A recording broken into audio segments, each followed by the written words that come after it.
Ja näin tästä lähtee käyntiin Koudaan podcastin 74. jakso. Aivan mieletöntä, että meillä on tosiaan näin monta plakkarissa jo.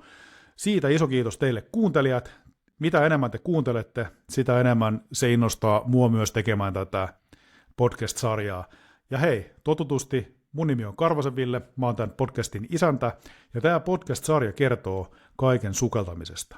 Tapahtuu se sitten ilman laitteita, vapaasukelluksen myötä, tai sitten laitteilla, joko niin sanotun avoimen kierron eli OC:n puolesta, tai sitten suljettu kierto, niin kuin me tässä jaksossa siihen tutustutaan, maestro Paakkarisen johdolla, eli CCR, eli Repe, eli Rebreather, ja me ollaan todella etuoikeutettu, että me päästään tässä jaksossa Samin mancaveen tonne Lohjalle.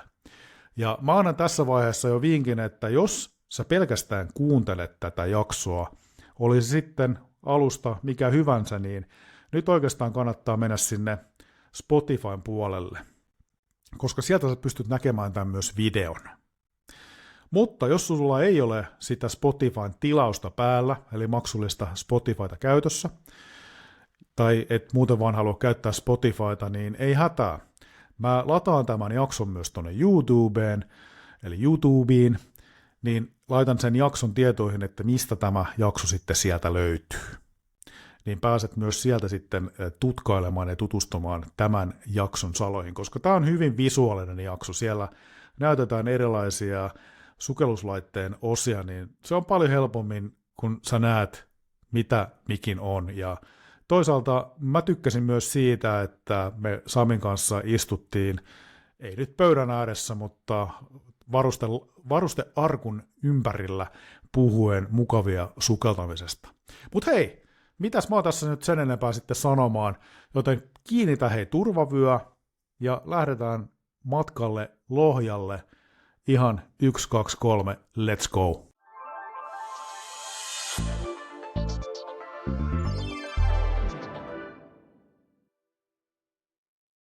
No niin, arvoisat Koudaan podcastin kuuntelijat ja tällä kertaa myös katselijat.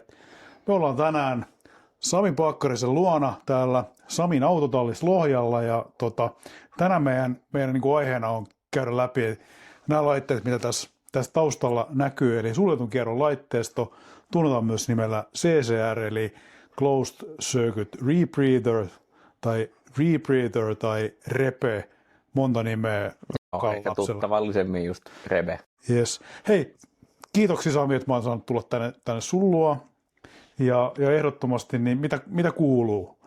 No hei, kiitos Ville ja loistavaa kun pääsit tänne näin. Tää oli vähän pizzattiin tällaista ideaa silloin kun tehtiin jaksoa viimeksi, että näistä Rebeistä, koska tää on kuitenkin tällainen niin kuin kaikkia kiinnostava aihe, niin tehtäisiin tällainen erillinen jakso, että koitetaan pitää tämä tällaisena niin kuin helposti lähestyttävänä, ettei mennä heti siinä syvään päätyyn, että tämä menee kaikilta hilseen yli, että mitä tässä puhutaan, niin hienoa olla puhumassa tästä taas ja hyvä kuuluu.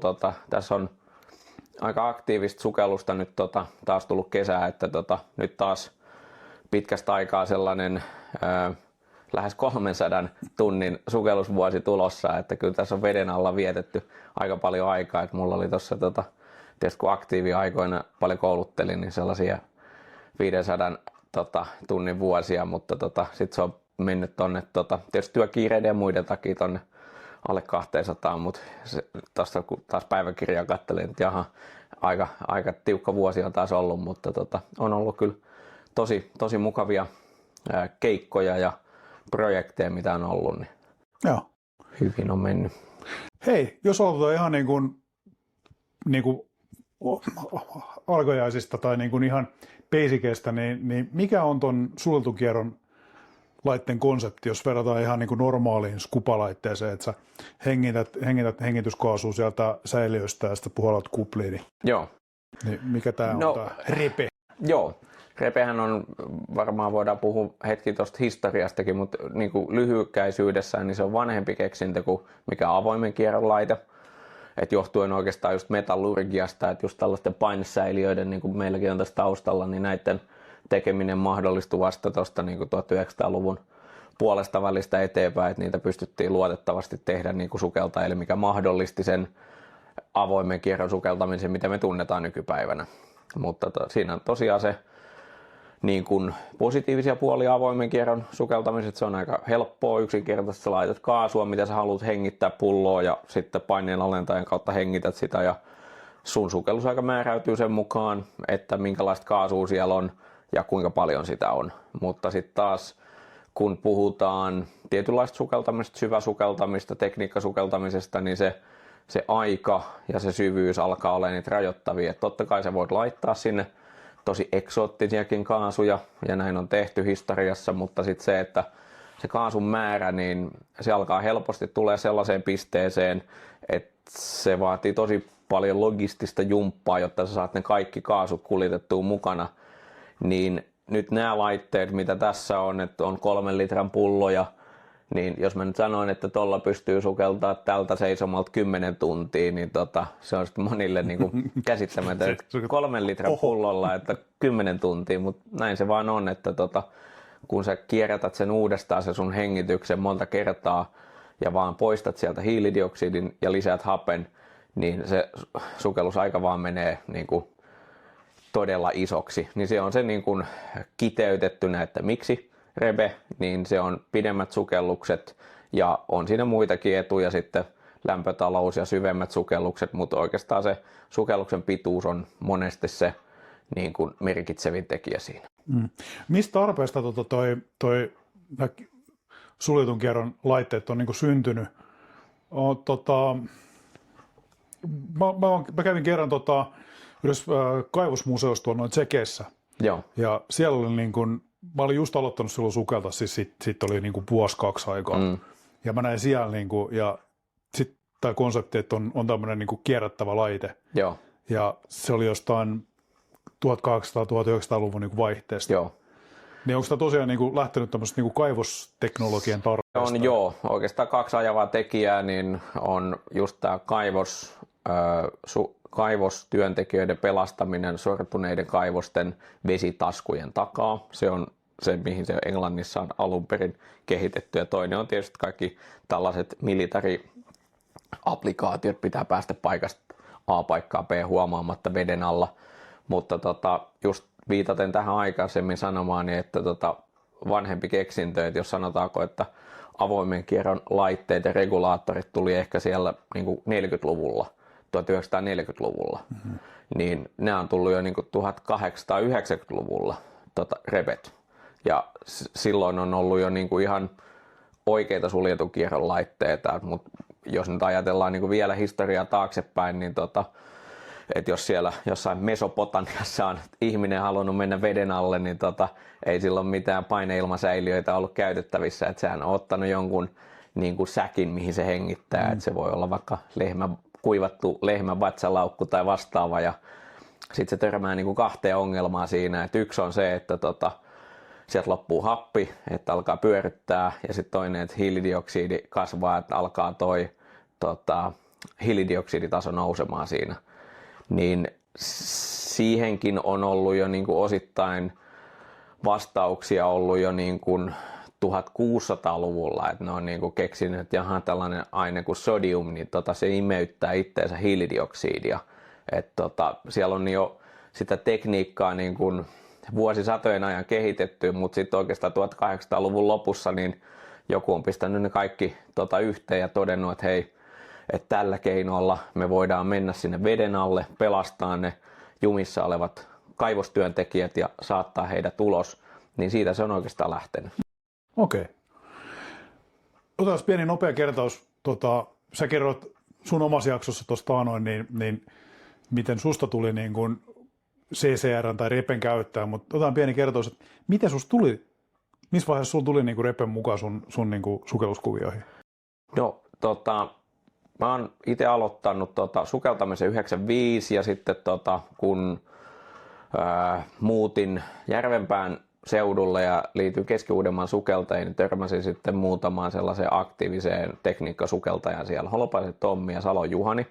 Ja Holopaisen Tommihan sukeltaa aktiivisesti edelleen ja just oltiin eilen Ojamo Taltkoissakin taas tekemässä yhteisen edun hyväksi töitä. Ja Tommihan oli vieraana suurin piirtein vuosi sitten, kun hän oli Keski-Uudenmaan sukeltajien edustamassa. Joo, kyllä, olen kuunnellut jakson. Aktiivinen tekijä, mutta Joo. siis Tommi Juhanin kanssa lähti etenee niin kuin tällaista OC-tekniikka-sukelluspolkua.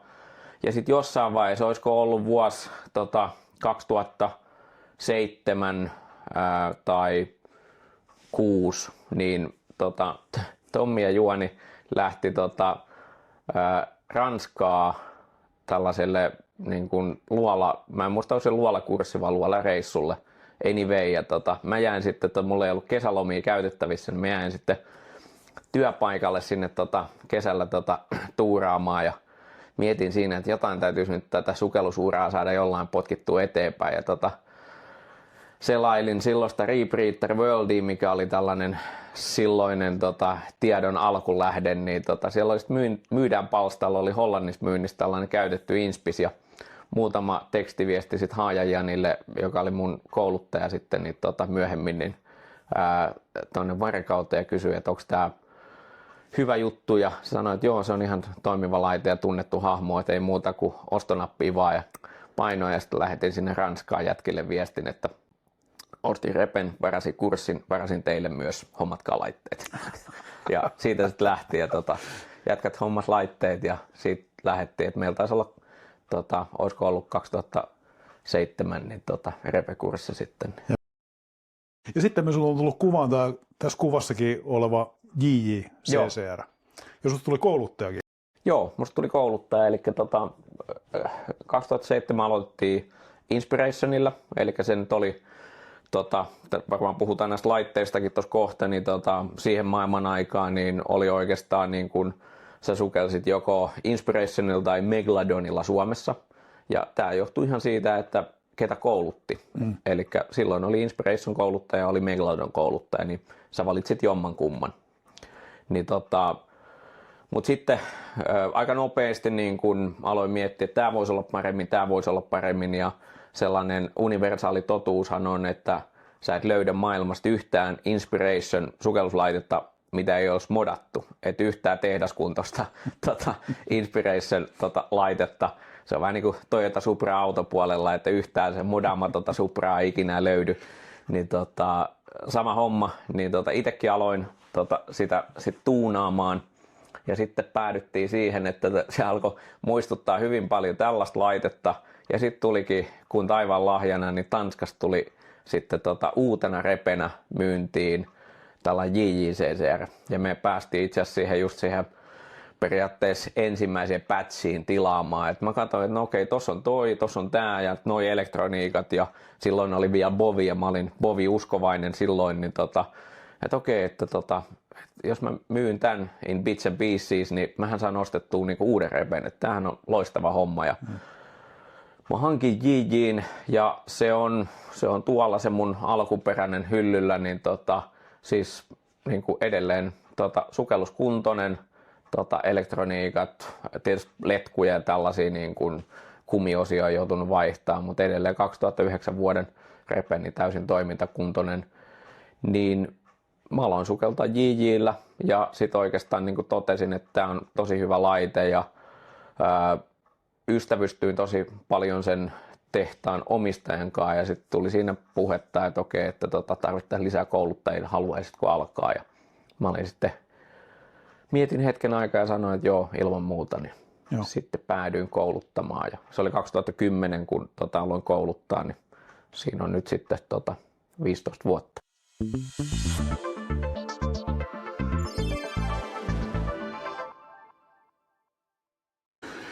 Mä muistaakseni kysyisin edellisessä jaksossa, kun sun kanssa juteltiin, niin montako tyyliin opetuslasta sun näpästä on niinku tullut? Ja muistaakseni sä sanoit, että sä oikein tiedät, muutama 100. Joo, en mä tiedä vieläkään sitä, että just mä tuossa kattelin, että nyt tänä vuonna niin mä oon pitänyt 4 peruskurssia, niin se tarkoittaa sellainen 12 uutta repesukeltajaa, ja sitten on pitänyt jatkokursseja ja luolakursseja sit niille päälle, että kyllä se jossain niin kuin sadoissa on, että varmaan repesukeltajiin niin voisin heittää sellainen niin kuin ehkä 300 ish. Mutta yleensä, niin kuin sä sanoit tuossa, että 4 kurssia ja noin 12, niin mikä on semmoinen optimaalinen niin kuin oppilasmäärä kurssia? No se on minimi 2, maksimi 3. Et tietysti sä voit pitää yhdellekin, mutta se on sitten niin kuin ajankäytöllisesti, kustannuksellisesti niin kuin, huono kombinaatio. Ja sitten siinä on se, että ei myöskään tule parityöskentelyä, että vaikka sukeltamista harjoitellaan, niin kaiken keskiössä on kuitenkin se niin kuin parisukeltaminen. Niin se, että, ja sitten mä niin kuin hyvin usein haluan, niin kuin, että luolakurssillakin on 3, koska on jotain skenaarioita, mitkä on tosi paljon erilaisia, jos sulla on 2 henkilöä tekemässä ja sitten jos on 3. Ja turvallisin konfiguraatio sukeltaa oikeastaan aina on 3 henkilöä, koska silloin siinä on enemmän auttajia, jos joku menee pieleen, ei jos tuu sellaista niin kuin henkistä paineetta sille auttajalle, niin se on paljon enemmän kaikkea resursseja, kaasuja ja aivosoluja ja muita siinä paketissa. Kyllä. No mulla on yksi kysymys tässä on semmoinen, että miksi suljetun kierron laite eikä sitten avoimen kierron laite? Mikä määrittelee sen, että miksi sulla sitten se valinta meni sinne? Paljon henkilökohtaisia syitä, että joku valitsee niin kuin repesukelluksen jostain syystä, että se on niin kuin se mahdollistaa ne sukellukset, mitä hän haluaa tehdä. Ne voi olla just ne pidemmät, syvemmät sukellukset. Sitten tiedän sukeltajia, jotka ei ole niin kuin, tiedän niitäkin, jotka ei ole ikinä mennyt modi 1 syvyyttä syvemmälle, eli 30 syvemmälle, mutta ketkä nauttii suuresti sen laitteen tuomasta sellaista logistisesta niin kuin avusta, että sun ei tarvi tuntikausia seisoa minkään pärisevän kumpuran vieressä, vaan sä niin kuin oot tehnyt tällaisia pieniä pulloihin. Esimerkiksi mun Saaristomeren reissu, mikä tehdään, se on tällainen, kulkee nimellä paineilma dinosaurusten reissu, niin siis mäkin sukellan paineilmalla silloin, niin mutta mä oon ainoa, joka sukeltaa repellä ja herrasmiehet sukeltaa sitten vanhoilla tuplayseillä ja on siellä joskus näkynyt jopa näitä Kressin koko kasvomaskeja ja muita, niin se on sellainen niin kuin old school reissu, mutta mulla on siis viikon reissulla, niin mulla on 2 settiä pulloja, niin puolessa välissä viikkoa mä vaihan ne pullot siihen, niin mun huolto kestää se 5 minuuttia ja niin kuin mukaan lukien täytöt, niin siinä se on. Hei, jutellaan tuosta huollosta kanssa niin ihan kohta, mutta mulla sitten seuraava kysymys on se, että tuossa 2010-luvun tietämillä, niin silloin alkoi markkinoilla tulemaan ihan hirveästi myös niin kuin virkistyssukelluslaittevalmistajilta niin kuin noita repejä. Siellä oli muun muassa Poseidon, siellä oli muun muassa Mares tuotti, mutta niistä ei oikeastaan, tämä on mun mielipide tai mun mututuntuma, niistä ei koskaan tullut oikein semmoisia niin kuin hittejä. Niin mitä sä itse näet, että miksi tämä jäi sitten enemmänkin vaativien koulutusten taakse ja enemmänkin sitten sinne tekkipuolelle oleville sukeltajille? Se on hyvä kysymys, ja jos mä siihen tietäisin niin kuin absoluuttisen vastauksen, niin voi olla, että mulla olisi jo oma Recreational Rebreather laite saatavilla, mutta siis mä oon miettinyt ihan sitä samaa, koska niin kuin Poseidon tuli heidän sillä 6 ja myöhemmin 7, niin mä voisin sanoa, että se on ehkä niin kuin menestyksekkäin niistä konsepteista, koska ne kuitenkin myi niin kuin lähes 10 000 niitä laitteita. Siinä oli niin kuin... Ja hyvin nopeasti myi. No, mutta se on siis, samahan se oli Inspirationilla, että niin kuin silloin kun se tuli, niin se oli niin kuin ensimmäinen ainoa sellainen, niin nehän myi niin kuin ensimmäisenä vuodena, niin mitäkään se sanoi, joskus mä juttelin ton Martin Parkerin kanssa, että ne myi niin kuin tyyliin 800 laitetta kuukaudessa. Ja nykyään, jos se on niin kuin 8 laitetta kuukaudessa, niin se on hyvä. Mutta se buumi otti sen siinä alussa. Ja sama kävi vähän siinä Poseidonille, että sitä oikeasti niin kuin uskottiin, että hei, tässä on tällainen niin kuin rekkisukeltajien graalin malja ja tällä, kaikki sukeltaa tällä tulevaisuudessa, mutta sitten se vähän niin kuin hiipu. Mutta syytä en tiedä, ehkä se oli sitten kuitenkin sille tavan virkistyssukeltajalle niin liian monimutkainen, ei tarjonnut niin paljon niitä etuja, koska sitten niin kuin kaikissa näissä sekä Poseidonissa että tässä Mareksessa, niin ne oli vähän niin kuin tahallaan myös rampautettu, jotta siinä olisi tällainen niin kuin tasohyppytyyppinen, että sitten, että jos sä halusit sillä Poseidonilla mennä sinne 100 metriin, eli sä niin kuin ostit laitteen ja kävit kurssia ja sukelsit ja kävit seuraavan kurssin ja sukelsit, niin sit sun piti ostaa sellaisia päivityspaketteja siihen, jotka teki sit loppujen lopuksi niin kuin paljon kalliimman tai jonkin verran kalliimman kuin sit se, että sä olisit out of the box ostanut jonkun niin kuin tekniikkasukellusreben.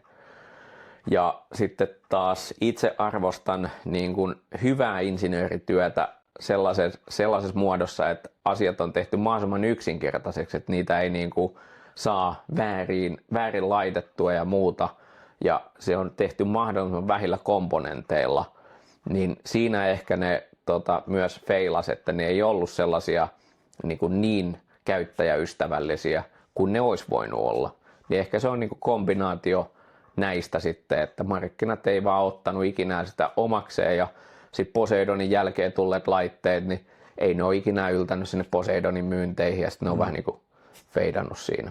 Kyllä, kyllä. Sä oot kuitenkin nähnyt 15 vuotta tätä skeneä, niin miten sä näet, että miten se on kehittynyt? No siinä on varmaan sellaisia, että miten se on kehittynyt Suomessa ja miten se on kehittynyt maailmalla. No puhutaan Suomessa, joo, kun on suomenkielinen podcastikin. Kyllä, joo.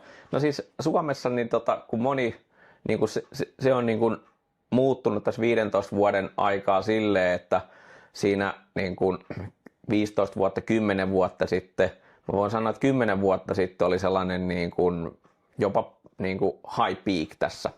Ja kun vertaisi sitten taas Keski-Eurooppaan, missä riipiriittarisukeltaminen oli tällaisten iäkkäämpien vanhojen herrasmiesten laji, eli siellä oli sitten pätäkkää, niin kuin ostettiin niin kuin vimosen päälle vehkeet, mutta sitten sitten se näet Egyptin livarilla, kun ne veti tällaisesta merihevosasennossa siellä niin kuin, sille, että toi on itse asiassa vaarallista niin kuin takakeuhkoilla sukeltaa tolleen, niin sitten Suomen skenessä niin se oli ehkä sellaisten niin kuin seikkailun halusten nuorehkojen miesten laji, niin siinä oli niin kuin vissi ero siinä.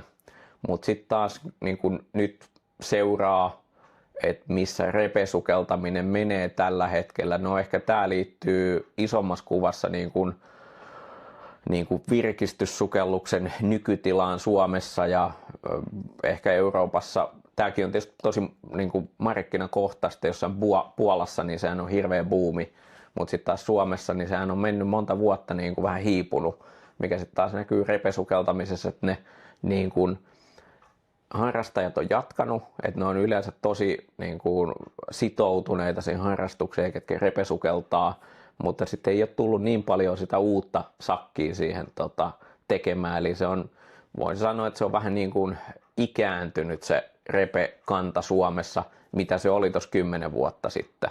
Et jonkin verran on tullut uusia sukeltajia, mutta ei ole tullut niin paljon niin kuin just niitä seikkailunhaluisia nuoria henkilöitä sitten mukaan. Mutta hei, mulla on ollut tässä tämän syyskauden, niin on ollut myös niin kuin naispuolisia sukeltajia, jotka niin käyttää repeä. Esimerkiksi tuossa tuli sun entinen oppilas edellisessä jaksossa, oli Immi. Kyllä. Niin mikä sulla on niin kuin mututuntuma siitä, että paljonko me ollaan myös sit saatu noita niin kuin naispuolisia repesukeltajia tässä näin? Onko niiden määrä kasvanut? No siis mä sanoisin, että Suomi on ollut edelläkävijä tässä jo aikoinaan ja on edelleen, eli meillä on varmaan eniten niin kuin, naispuolisia repesukeltajia, mitä niin kuin sä näet maailmalla, ja se niin kuin sanotaanko, että on niin kuin heittämällä niin kuin paras taso, mitä on maailmalla, että sitten on niin kuin, meillä on tosi kovan tason sukelluksia tekeviä repesukeltajia, että just Immi, Laura on tulossa sulle myöhemmin podcastiin. Emma. Siis lukematon määrä tosi kovaa tason sukelluksia tekeviä naissukeltajia Suomessa. Mä sanoisin, että siinä niin kun, en voida puhua tasa-arvosta, kun ei olla 50-50 suhteessa, mutta että tämä nyt on ehkä tällaisia asioita, missä niin kun, tasa-arvo toteutuu sen mukaan, mitä ihmiset haluaa sen toteutuvan, että niin kun, ne siirtyy repesukeltamiseen, mutta se vaan osoittaa sen, että repesukeltaminen ei ole mikään sellainen tekninen hipolaji, mihin vaan pelkästään Otaniemen diplomi-insinöörit voivat suuntautua, vaan siis meillä on just tosi paljon sellaisia henkilöitä sukeltaa, miehiä sekä naisia, ketä ei niin kuin tekniikka kiinnosta sinänsä pätkääkään, mutta tekniikka on riittävän yksinkertaista, että oppimalla sen pystyy turvallisesti sukeltamaan niitä sukelluksia, mitä haluaa tehdä.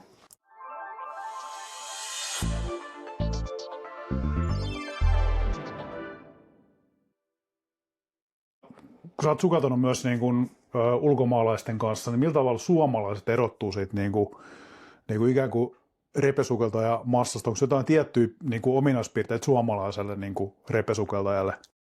Kyllä se on ehkä sellainen niin kuin pieteetillä asioiden tekeminen, että, niin kuin, että jos sä meet johonkin liveboardille tai sä meet johonkin Ranskaa luolaa ja se pamahtaa samaan aikaan kuin ranskalainen bändi ja sitten tulee suomalainen paku, niin se suomalainen paku ne on käynyt jo tekee melkein sukelluksen ennen kuin ne ranskalaiset pääsee veteen, että se on niin kuin eri mentaliteetti, että sinne tullaan sitten ehkä niin kuin viettää päivää piknikkiä ja kasaillaan laitetta ja sitten jos ei olekaan niin kuin luuppia mukana, niin se on merde ja punaviinipullo aukeaa siinä, että se on vähän eri mentaliteetillä. Toki niin kuin tämä nyt on tosi tai tällaista niin kuin yleistämistä, mutta siis on niin kuin, siellä on sitten taas niin kuin ne, jotka oikeasti panostaa lajiin, niin löytyy tosi kovia tekijöitä sitten niin kuin ulkomailta, mutta jos ottaa koko massaa katsotaan, niin suomalaiset tekee sellaisella hyvällä, tarkalla pieteetillä hommia, että siitä itse oikeastaan niin kuin tykkää ja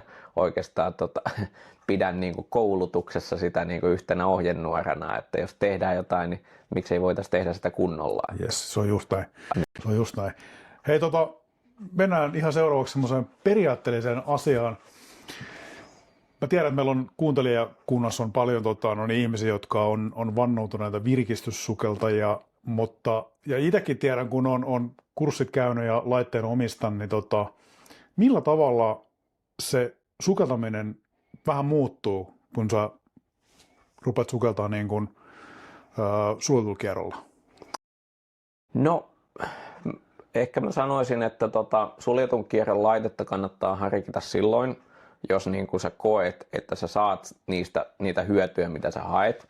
Että on se sitten, sä haluat tehdä vähän pidempiä ja esimerkiksi jos sä meet pidempiä sukelluksia, syvempiä sukelluksia tai sä meet overheadiin, eli kaivossukellat tai luolasukellat, niin silloin siinä on selkeitä etuja, mutta niin kuin, se antaa tosi paljon etuja myös avovedessä sukeltamiseen.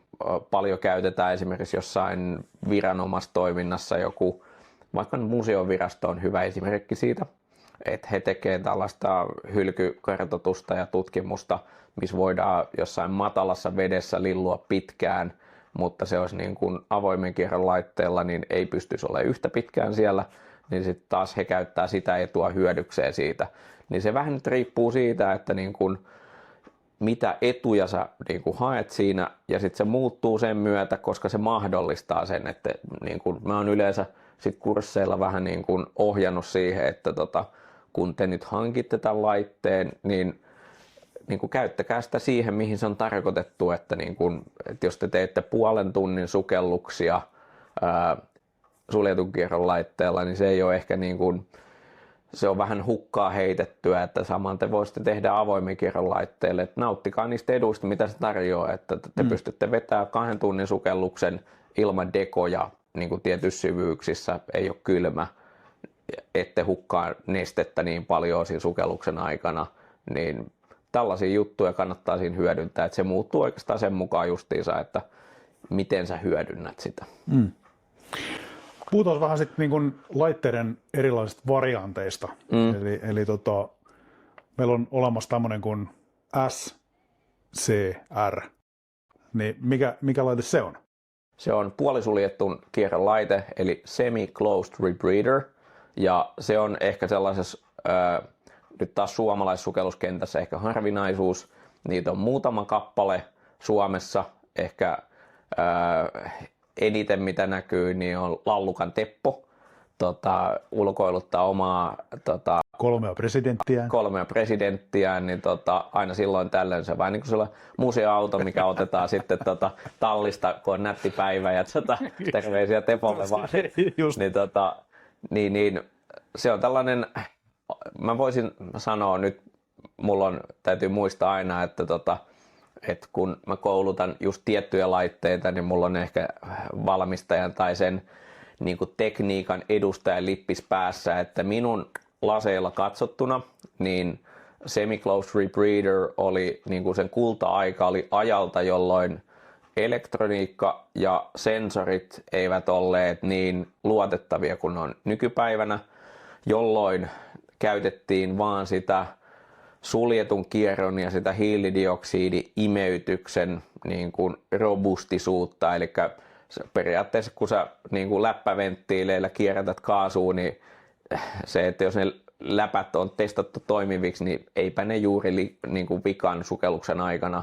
Ja sitten kun sä laitat sitä hiilidioksidi-imeytysainetta, niin eipä se juuri vikaannu. Siinä on tosi paljon vähemmän vikaantuvia osia siinä SCR-rebessä kuin tällaisessa ECCR-rebessä. Niin mutta syy, minkä takia niitä siis tehtiin, niin oli se, että haluttiin pidempiä sukelluksia tehdä. Ja se oli niin kuin sellainen siihen aikaan niin kuin turvallisin tapa tehdä niitä. Mutta sitten on jäänyt vähän sellaisia, niin kuin, kun löytyy just näitä fiftareita ja muita, että on niin kuin glorifioidaan tiettyä aikaa, niin se on, voisi sanoa, että SCR-sukeltaja on sellainen niin kuin repemaailman fiftari. Joo, kyllä. Hei, sitten meillä on semmoinen laite kuin O2 CCR, eli happi. Happirepe.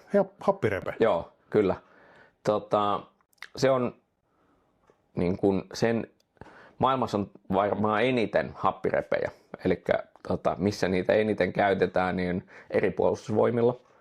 Eli tämä on just sitä siirtymistä paikasta A paikkaan B huomaamattomasti, niin maksimi 10 metriä, ja nyt voi siitä nopeasti laskea, että hetkinen, että sehän on hapen osapaine 2.0, että onko se turvallista. No, jos sä oot 20 elämässä kunnossa oleva sukeltaja, niin se on turvallista vielä.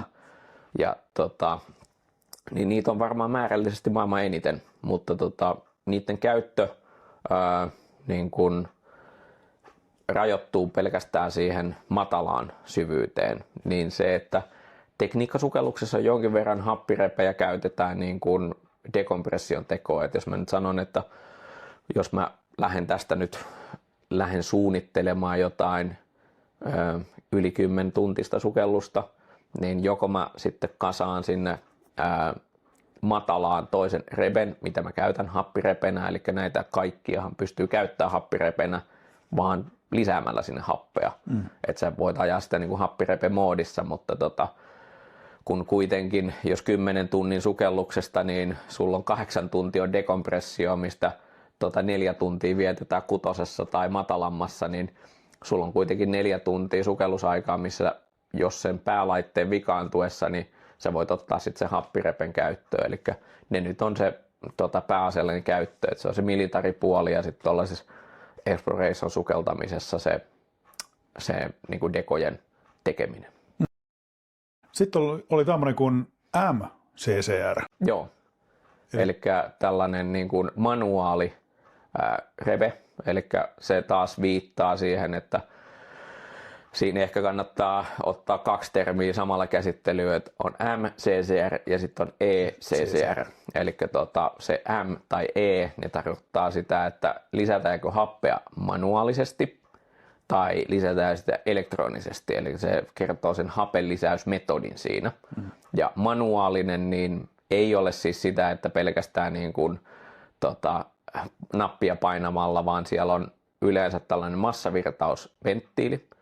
Eli se on sellainen tietyllä välipaineella säädetty niin kuin pieni reikä, mistä tulee sulle niin kuin haluamasi määrä kaasua, eli sä voit valita sen reiän koon ja sitä kautta, mutta normaalisti jos ihminen käyttäisi sellainen normaali uinnissa sellainen 1 litra per minuutti, niin sieltä tulee aika lähelle se. Sieltä tulee jotain 0,8 litraa per minuutti, riippuen minkä kokoisen ihminen on. Niin sitten se pieni säätövara, mitä se joudut ehkä tekemään, niin sen sä teet niin kuin napilla. Eli siinä ei ole solenoidia, siinä ei ole solenoidin paristoja, niin se on silleen niin kuin siitä on otettu yksi elektroninen komponentti pois niin kuin sen vikasietoisuuden takia. Ja niin kuin on edelleen paljon laitteita, mistä tätä käytetään, mutta se alun perin se MCCR on tullut siitä, että jälleen kerran elektroniikka ei ole ollut niin luotettavaa kuin se on ehkä nykypäivänä.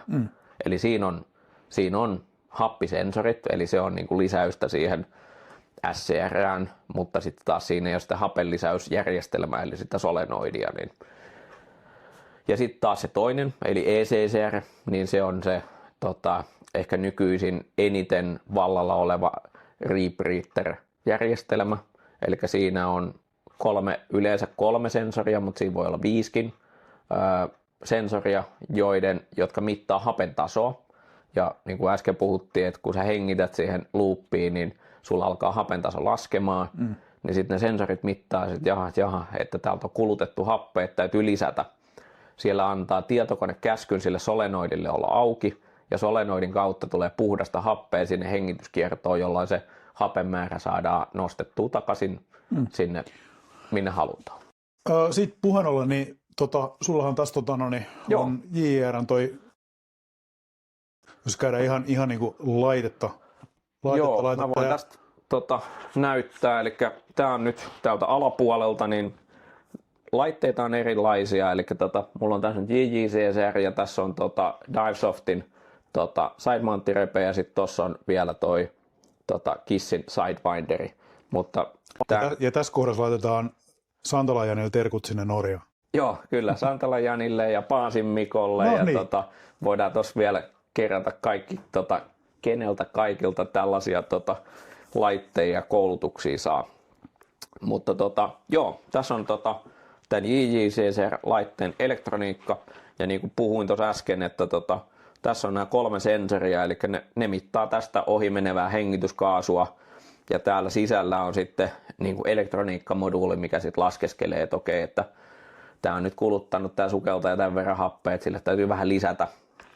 Niin tänne on, kun on puhdas happi tulee tähän liittimeen, niin sitä sitten avataan tätä venttiiliä, eli solenoidia sen mukaan, mitä se tietokone laskee, että okei, että täytyy lisätä ton verran happea, niin se tietyn verran avaa tätä, jolloin täällä oleva hapen osapaine nousee takaisin siihen haluttuun. Eli nämä nyt on tietysti tällaisia niin kuin asiaa tuntemattomalle niin kummallisia termejä, mutta sitähän tekniikkasukellus on. Se on pelkästään englanninkielisiä sanoja ja termejä täynnä, mutta että se on set point, eli tällainen asetusarvo. Eli sä oot asettanut jonkun hapen tason sille, että mikä ei ole myrkyllinen ja tuottaa pienimmät dekot. Niin. Eikö yleensä puhutaan näin ihan virkistyssukelluksessakin, että semmoinen optimikaasun hapen osapaine olisi virkistyssukelluksessa 1,4 joo.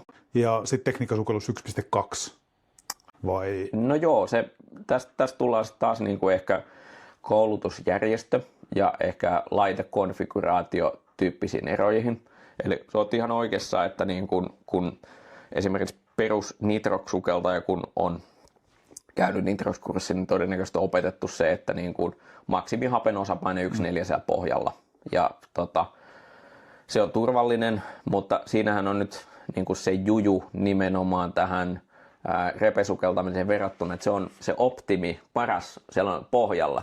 Nouset 5 metriä ylemmäs, niin sepä ei olekaan enää 1,4, vaan se on 1,3 jotain. Joo. Ja sitten mitä matalammalle sä tuut, niin huonommaksi se kaasu, huonommaksi se muodostuu, eli se ei ole enää optimaalista.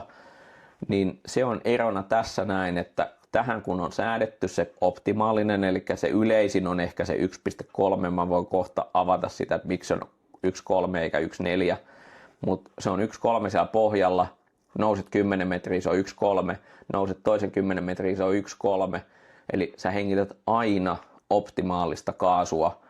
Optimaalinen tässä tarkoittaa se, että sä tosiaan koitat vältellä happimyrkytystä ja optimoida sun dekompression, ettei tule tule mahdollisimman vähän dekoja. Ja se, että niin kun, miksi se on 1,3 eikä esimerkiksi 1,4, niin johtuu siitä pidemmistä toiminta-ajoista. Eli 3 tuntia tehdaslupaa, niin kuin nyt mä puhun tämän JJ:n suhteen, että on sitten repejä, missä on pidempiäkin toiminta-aikoja, JJ:hinkin saa isompia skruppereita, mutta tällainen niin kuin vakio konfis, niin on 3 tuntia kuka tahansa missä tahansa, niin se oli suositus, ja nyt puhun ennen, niin puhun kuukausi sitten tulleesta tiedosta, että uudesta tutkimuksesta, että ennen oli 3 tuntia pidettiin sellaisena niin kuin maksimi alttinaoloaikana 1,3 hapenosapaineelle, mutta nythän toi Dan ja Noah ja Simon Mitchell ja ketäköhän siinä oli muita mukana, niin nehän julkisti uuden tutkimuksen, että ei ole itse asiassa mitään tarvetta rajoittaa sitä 3 tuntia, että heidän data osoittaa sen, että 4 tuntia työskentelyä ja 4 tuntia dekoja, että yhteensä 8 tuntia sä pystyisit viettämään 1,3 ilman ongelmia, mikä kuulostaa nyt tälleen niin kuin, kun on 20 vuotta niin kuin iskostanut itselleen ja muille sen, että se 3 tuntia on se vähän sellainen niin kuin rajaava tekijä, niin kuulostaa vähän radikaalilta. En tiedä sitten, että koska minä päivänä se tulee näihin tietokoneisiin, mutta se on ehkä positiivinen muutos, että näitä asioita tutkitaan ja sitten säädetään niitä, missä on säätämisen varaa. Se, mitä mä olin sanomassa, niin kun sä puhuit myös nitroksista, niin noihan hapen analysaattori, mitä nitroksia mitataan, niin toihan on ihan samanlainen se on. anturi. Ja osa käyttää, niin kun otetaan näitä, tehdas suosittelee, että näitä vaihdetaan vuoden välein. Joo. Ja sitten se on kuitenkin vuoden jälkeen, se on ihan terhakassa kunnossa, eli se lukee hyvin, niin osa siis laittaa sen happianalysaattorit. Niillä on sellainen sykli, että aina vuoden jälkeen, kun ne ottaa sellit pois tästä näin, niin 2 jää sellaiseksi sadepäivän varalle hätävaraksi pakkiin ja 1 menee happianalysaattoriin ja sitten tulee 3 uutta. Niin. Joo. Mutta joo, sama teknologia. Että. Mitä jos nyt tässä kohdin niin tehtäisiin vaikka semmoinen, että käydään kokonaisuudessaan läpi, että miten tuo laite, niin kuin, mitkä on sen osat?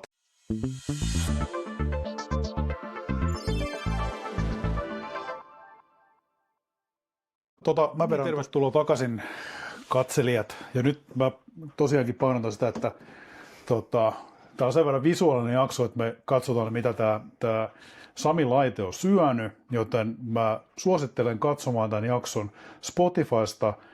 Jos ei ole Spotify käytössä ja ei ole tili sinne, niin ei hätää, mä laitan tämän myös YouTubeen, että sieltä pystyy myös katsomaan. Ja totta kai laitetaan linkki sitten jakson tietoihin. Mutta tosiaan annetaan Sami tässä esitellä, mä vapaalla kädellä kameraa ohjastan ja katsotaan, mitä tämä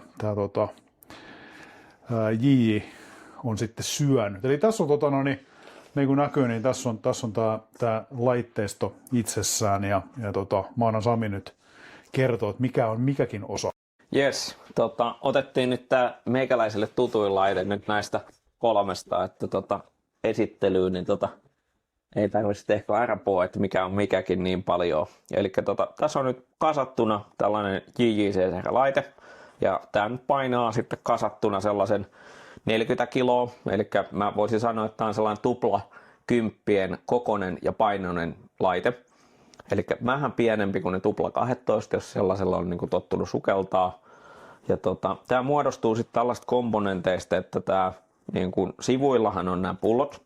Ja oikealla puolella on happipullo, sitten vasemmalla puolella, eli sukeltajasta katsoen siis.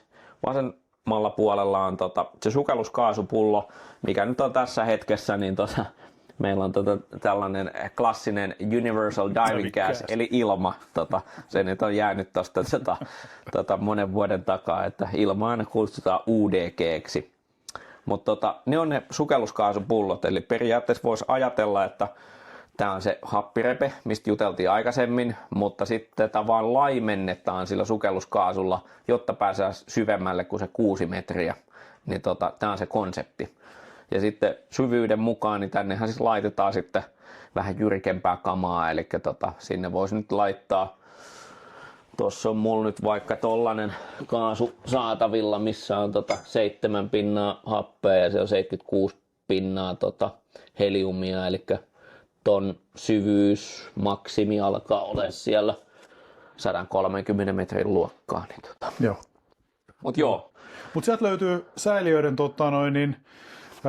ikään kuin ihan samanlaiset noi painealentimet kuin ihan niin kuin mistä muustakin niin kuin sukelluslaitteistosta. Joo, letkut alentajat on ihan niin kuin periaatteessa vakiokamaa, eli jos nyt sattuu silleen, että reissussa menee rikki, niin ne saa vaihdettua, että niin kuin laite ei sisällä niin kuin niiden osalta mitään erikoistekniikkaa, että ehkä se erikoistekniikka on just tämä elektroniikka näissä, sitten nämä keuhkot ja tällaiset näin, mutta ne on aika lailla sellainen niin kuin kentällä korjattavissa. Mutta okei, sukelluspullojen keskellä on tää sitten pönttö. Tämä on periaatteessa niinku skrupperin ulkopönttö, eli täällä sisällä on kohta nostetaan, niin täällä on sitten se elektroniikkamoduuli ja sitten täällä on skrupperi tuolla sisällä, mutta tää on tällainen nyt JJ:n tapauksessa tällaista niinku alumiinia ja sitten siinä on ruostumattomasta teräksestä nämä jalusta, että tää on niinku, itse ainakin arvostan tätä näin, että tää seisoo omilla jaloillaan ja se on pukeutumiskorkeudella suurimmalle osalle ihmisistä. Ja tässä kun katsotaan, sun taustalla takana on tuossa sun puolison laite, niin se näyttää pikkasen niin kuin pienemmältä. Se vaan on optinen harha kuule, koska siitä puuttuu pullot, no niin, mutta ne on siis ihan samankokoisia. Okay. Mutta löytyykö käytännössä noita niin kuin toi keskimmäinen pönttöosa, niin löytyykö niitä eri kokoisia? Niitä löytyy isompia. Eli sitten taas jos niin kun, tiedä meneekö tää, jos me vilastaa tänne näin, niin mä voin täältä niin kun tuoda nää kyllä esillekin, niin.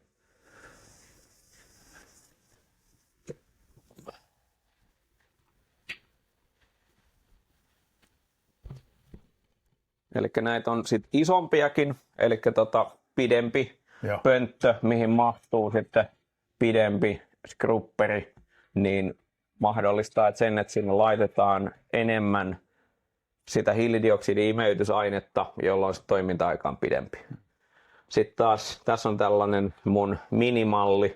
Tämä on itse asiassa mun 2009 vuoden laite. Se on saanut jonkin verran rakkautta tuolla luolassa. Mutta siinä on katuuskottavuutta. Kyllä, mutta hyvin toimii edelleen. Niin mutta tästä on tehty sellainen niin kuin pieniin luoliin sellainen Expedition-laite. Eli tosi kätevä, pienikokoinen selässä. Että tähän tulee 2 litran pullot ja ei tule vingiä ollenkaan. Että se on mahdollisimman yksinkertainen ja pieni laite. Niin tällä on myös niinku muutama projekti käyty tekemässä. Mikä tuommoisen ton pelkän framein, mikä sen paino patteralla on? No nyt näistä taitaa olla jotain painoakin sisällä, mutta siis... okei. Tässä mallissa löytyy ne painot löytyy täältä. Joo, ne on tuolla sisällä, mutta siis mitä mä nyt voisin sanoa, että tää on joku 7 kiloa ehkä. Jotain sellaista. Okei. Juu. Mut nyt jos tätä lähdetään purkamaan, niin täältä tulee ensimmäisenä tää niinku elektroniikka-moduuli, mihin on tää skrupperi kiinnitetty. Ja se on tällaisen nappilukituksella tossa noin. Nämä on keskenään toisissaan kiinni tällaisella varttikierteellä. Eli me tuossa äsken katsottiinkin ennen kuin siirryttiin tähän, että tosiaan noin anturit. Kyllä. Ja jos me nyt katsotaan tämä elektroniikkamoduuli ensin tästä näin, niin tässä on nämä hengitysputket, eli tämä putki on sisäänhengitystä, uloshengitystä, tuossa on hapen sisäänmeno, täällä on patterikotelo, eli laitteessa on 4 tällaista käyttäjän vaihdettavaa paristoa. Sitten täällä alapuolella täällä on ne 3 sensoria, jotka lukee sitä hapen osapainetta ja 3 on, tämä on ehkä sellainen yleisin, niitä on muitakin tekniikoita, mutta 3 sensoria on tällainen yleisin, puhutaan äänestyslogiikasta, eli 3 sensorista, niin valitaan aina 2 toisiaan lähinnä olevaa ja niiden keskiarvolla ajetaan konetta. Eli tämä sallii sen, että 1 sensori vikaantuu, niin laite toimii edelleen ok. Mutta siis Akilleen kantapäähän tässä on se, että jos 2 sensoria vikaantuu samalla tavalla, niin sitten ollaan ongelmissa, koska ne alkaa hallitsemaan sitten taas sitä äänestystä. Mutta mikä todennäköisyys on siitä, että 3-2 olisi pieni. Ja sitten se, että niin kuin tässä on kaikki kortit on käyttäjän kädessä, että niin kuin jos nämä vaihdetaan määräajoissa, niin mä sanoisin, että se mahdollisuus on lähes 0. Mutta sitten taas ongelma mahdollistuu enemmän, jos niitä sukelletaan niin kuin yli sen vuoden verran. Niin Joo. Mutta joo, siinä ne on 3 sensoria ja sitten tässä on se solenoidi. Elektroniikka on tänne valittu tällaisen massan sisään, jotta se on sitten kosteudelle. Joo.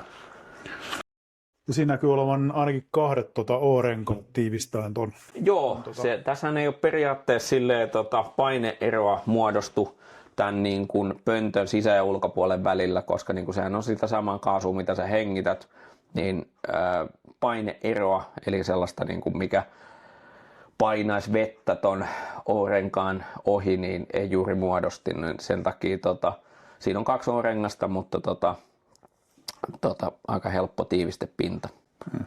Sitten siinä on siis kiinni tällainen skrupperikanisteri. Valkoiseen osaan tulee tällaista jauhemaista Sofno Lime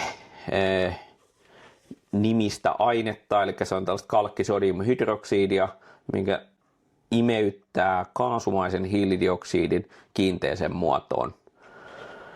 Sellainen niin kuin fun fact, että kun sä lähdet sukeltamaan, joskus aina puhutaan, että keveneekö repe-sukellus tai repelaite sukelluksen aikana, koska OC-pullothan kevenee. Mutta täällä happipullosta poistuva happi, niin jos menee kroppaan, sä käytät sen, niin kuin metabolisoi, tuotat sen hiilidioksidina ulos, jolloin ollaan vielä niin kuin samassa painomäärässä, mutta sitten kun se hiilidioksidi imeytetään tänne, niin samassa määrin kun happipullon paino vähenee, niin tämän skrupperin paino taas kasvaa, koska sitten taas se menee tänne kiinteiseen muotoon, niin siis vastaus on, että joo, kyllähän täältä diluenttipullosta jotain baareja häviää, niin joo, paino kevenee, mutta minimaalisesti. Joo. Ja kuuntelijoille ja katsojille tiedoksi, niin mä 2 kissan omistajana, niin mä sanon, että se on aika lähellä tuommoista niin kuin kissanhiekkaa se Sofnola. Niin, kyllä. Murkulla valkoista. Miten sä oot kissan omistajana O-rengaspintoihin, niin onko ne pahat? Joo, siis sen takia mä en niin kuin omia sukellusvarusteita. Niin. Aina mikä on, niin on ainoastaan toi kanisterin valo, ja se on niin kuin aina semmoinen kysymysmerkki, ettei sinne mene vaan Kyllä. kanne ja kanisterin väliin. Kyllä, se kannattaa pitää huolta kyllä niistä tiivisteistä. Mutta okei, eli tässä on se, missä sitä Sofnoa pidetään. Jos katsotaan sitten täältä etupuolelta, niin tämähän on sitten taas, jos on tekniikka sukeltanut, niin, tai on selkälevyllä sukeltanut, ettei ole takkiliivillä, niin tämähän on hyvin tällainen tuttu konsepti, eli sulla on selkälevy kiinteällä hiihnastolla, ja oikeastaan ainoat komponentit, mitä täällä on erilaista, koska vingi täyttöpäähän sulla yleensä on, niin täällä on tämä manuaalilisäysnappi on täällä oikealla puolella, ja sitten tähän sun suuhun tulee, ei regulaattoria, vaan tulee tämä hengitysluuppi. Niin tämä on sitten, niin kun laitteen nimi on suljetun kierron laite, niin tässä nuoli näyttää, että mihin suuntaan se kaasu kiertää. Eli tässä sisällä on läppäventtiilit, mitkä pakottaa kaasun vaan menemään toiseen suuntaan. Niin siitä tulee se suljettu kierto. Kyllä. Mutta sitten noissa on semmoinen sellainen laite kuin Joo, kyllä. Eli mihin se hengitysilma sitten monissa laitteissa on sekä uloshengityskeuhko, eli nyt tässä kun ajatellaan, että nuoli hengitys lähtee menee tänne näin, niin tämä on uloshengityskeuhko ja sitten tämä on vastaavasti sisäänhengityskeuhko tällä toisella puolella. Eli siinä on 2 erillistä keuhkoa? 2 erillistä keuhkoa. Okay. Ja sen syynä on se, että niin kuin sillä minimoidaan se hengitysvastus. Eli niin kuin, tässähän ei ole mitään moottori, mikä kierrättää sitä ilmaa, vaan niin kuin sä itse kierrätät sitä. Ja sä voit hyvin kuvitella, että sitten mitä syvemmälle sä meet tai joku varuste painaa, niin se on niin kuin, jos sä joudut taistelemaan jotain vastaan, niin siitä tulee helposti niin kuin sellainen niin kuin hengästyttävä olo, jos se hengitys ei ole kevyttä. Niin 2 keuhkon rakenteella niin saadaan se mahdollisimman kevyt hengitys, eli ensimmäiset desilitrat sun uloshengityksestä, ne menee tänne pussiin.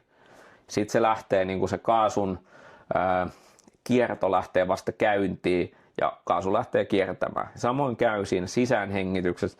Ensimmäiset desilitrat tulee tämmöisestä niin kuin lähellä olevasta joustavatilavuuksista säkistä, jotta se niin kuin hengityksen aloitus olisi mahdollisimman kevyttä. Niin näitä on sellaisia rakenteita, missä on vain yksi keuhko, mutta silloin on joko jompikumpi uloshengitys tai sisäänhengitys on raskaampi. Ja niin kuin säkin varmaan Sentinel-sukeltajana muistat, että toinen puoli on raskaampi, koska siinä on vain yksi keuhko. Niin tämä on se, niin kuin, sanotaanko, että niin kuin repejen 20 vuoden kehityksen tulos, niin tämä on ehkä se voittavin konsepti, että sulla on ne 2 erillistä keuhkoa. Mutta sitten on sellaisia niin kuin design-pointteja, että jotkut repet niin on rakennettu silleen, että sinne mahtuu vain yksi keuhko, niin sitten sä olet 1 keuhkon varassa. Sulla on ollut toi Inspiration, niin oliko niin, että Inspirationissa oli tuossa loopin alapuolella oli ne keuhkot? Siinä oli niin sanotut etukeuhkot. Niin, etukeuhkot, joo. Sitä sai takakeuhkolaitteella tai saa vieläkin, mutta se oli etukeuhkoilla, että siinä on, niin kuin, siinä on voittamattomia etujaan se, että sä tunnet aina sen niin kuin keuhkovolyymin siinä, ja sitten se, että kun sul niin kuin kuolaa kertyy tai kosteutta sukelluksen aikana, kun sä kaadat sen sinne, niin se menee niin kuin tosi nätisti sinne keuhkoon, eikä enää palaa pörisemään. Kun nyt sä ajattelet, että sulla on selkäkeuhkot, minkä absoluuttinen etu se on, että ei ole tässä edessä mitään. Eli se mahdollistaa sellaisen, sä et jää mihinkään kiinni tai pullojen klippailu on tosi paljon helpompaa. Mutta siinä on se ongelma yksi, että jos sä niin kuin kaadat sinne jotain nestettä sinne keuhkoon, eli sulla alkaa vaikka vähän vuotaa tuosta suupielestä vettä sinne, ja kaadat sen sinne keuhkoon, niin heti, jos sä käyt taas pää alaspäin, niin sit se palaa niin kuin pörisemään tähän luuppia vasten. Niin se on se negatiivinen asia siinä, mutta kyllä tämä on se yksi asia, mitä mä aloin modaamaan mun Inspiksessä, eli mä laitoin sieltä takakeuhkot, niin tää on mun mielestä ihan niin kuin must juttu. Noniin. Mutta sä sanoit tuossa jo paljonkin siitä, että kun tää on niin kuin elektroninen laite, mutta sä pystyt myös tätä ajamaan manuaalisesti, ja tossahan on sitten niin kuin syöttöpainike. Niin kuin. Kyllä, eli kun puhuttiin siitä happirepe, niin siis dekoissahan mä ajan silleen, että niin varsinkin 3 metrissä, että en mä aina tietokoneen ajaa ollenkaan, vaan mä ajan tuosta vaan sitten haluamani osapaineen napista sitten. Ja 3 metrissä on sitten puhdasta happea, se on 1,3 hape osapaine. Mutta silleen pystyy manuaalisesti. Onko tuossa mitään muuta semmoisia?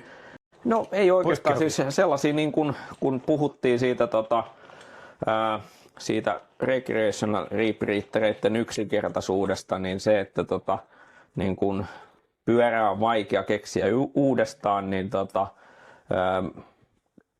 ei nämä niin sanotut tekniikkasukellusrevetkään, ei Sidewinderi tai toi Libertykään niin kuin monimutkaisia ole, mutta just tämä yksinkertaisuus, tämä on periaatteessa 4 osaa.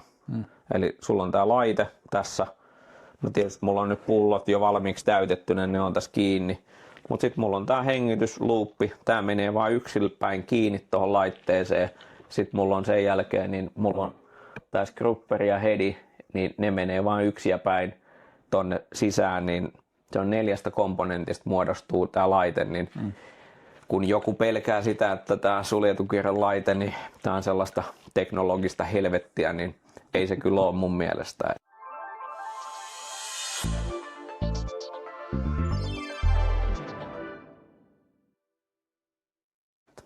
No niin, ja sitten otetaan vielä katsaus tuohon, mitä aikaisemmin mainitsin ja kyselinkin Samilta, eli miten on huoltotoimenpiteet laitteelle?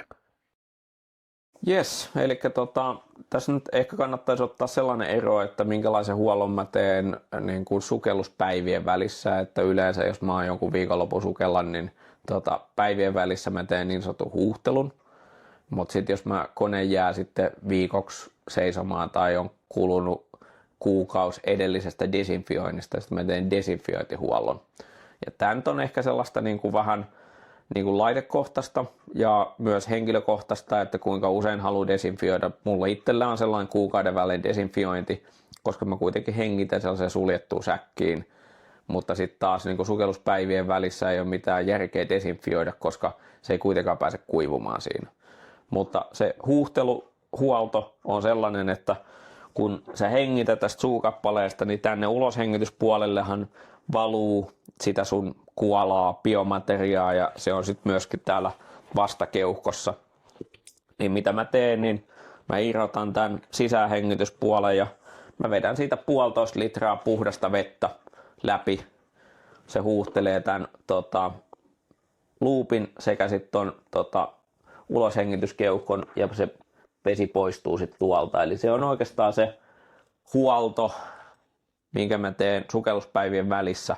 Muuten tietysti laitan headin ja scrubberin kuivumaan ja täytän pullot. Et siinä on se huolto, että tietysti mä kun olen tätä nyt muutaman vuoden tehnyt, niin mun se huolto kestää sellaisen 15 minuuttia, kun mulla on puvut kuivumassa ja mulla on repe huollettuna, jos en mä tarvitse pulloja täyttää. Ja se kestää suunnilleen saman verran kasata sit se, että mä laitan puvut kassiin ja laitan vaikka mä pakkaisin scrubberin, niin se on sellainen 15 minuuttia, mutta sanotaanko sellainen puoli tuntia kannattaa varata aikaa. Mutta sitten jos on kyseessä tollainen kuukauden välein tehtävä desinfiointihuolto, niin mä otan sekä tämän loopin tästä irti, laitan sen tonne tiskialtaaseen, mä otan nämä keuhkot tästä irti, mä laitan tonne tiskialtaaseen ja sitten mä laitan tällaista desinfiointiainetta sinne, muutaman tabletin, annan 15 minuuttia vaikuttaa ja sen jälkeen huuhtelen hyvin. Tappaa 99,9%. Virko näissä saa apteekista ihan. Tätä saa apteekista ja jostain agrimarketista. Tätä käytetään paljon tuossa, mikä tämä nyt on tällaisessa agri-maataloudessa. Maatalous, joo, mä oon nähnyt, että on käytetty jonkun perunoiden desinfiointia ennen kuin laitetaan niin maahan. Joo, kyllä. Tai pesuun. Kyllä. Mutta joo, siinä se oikeastaan huolto, että sitä ei ole niin massiivinen kuin joskus pelätään, että tässä menee kaikki aika. Että sanotaanko, että suurimmillaan tässä menee sama aika kuin, niiden pullojen täyttämisessä, mutta tämä on oikeastaan vähän sellaista mukavampaa touhua, ei kompura jyritä vieressä ja siinä voi sitten dekojuoman ohessa sitten huolella laitettu. Mites sitten, niin mikä on tämän laitemallin laitevalmistajan suositus sitten isompiin huoltotoimenpiteisiin? No tämän laitemallin huoltosuositus on sille, että käyttäjä tekee kaikki huollot ja se on suunniteltu sille, että käyttäjä voi tehdä kaikki huollot ja huoltomanuaali sanoo, että 5 vuoden välein kaikki kumiosat täytyisi vaihtaa, eli se just on nämä sisäkeuhkot ja tämä kurttuputki ja kaikki renkaat niin 5 vuoden välein. Et se on käyttäjän täysin itsessään tehtävissä, että siitä löytyy kaikki ohjeet valmistajan sivulta, mutta aika moni on sitten taas haluaa teetättää sen huollon jossain muualla. Et Suomessa on muutama huoltopiste, joka näitä tekee. Mutta siellä on myös sitten O-renkaat, kun hapen kanssa pelataan, niin O-renkaathan on aika nopeasti haurasta. Joo, noi alentajat, niin vuoden tai 2 välein kannattaisi huoltaa alentajat. Ihan niin kuin OC-lakin. Ihan niin kuin OC-lakin. Matalapaineiset linjat, niin kuin oikeastaan kaikki muut paitsi painemittari, niin on matalapaineisiin, niin niihin ei kohdistu niin isoja stressejä, että olenpa törmännyt laitteeseen, joka tuli 10 vuoden jälkeen huoltoon. Ja kyllä se ihan hyvin toimi, että siitä oli alentajia, oli huolettu, mutta siis mitään muita renkaita ei ollut 10 vuoteen vaihdettu. Olihan se melko niin kuin kuluneet ne, mutta vielä oli sukeltaja kuitenkin sillä sukeltanut.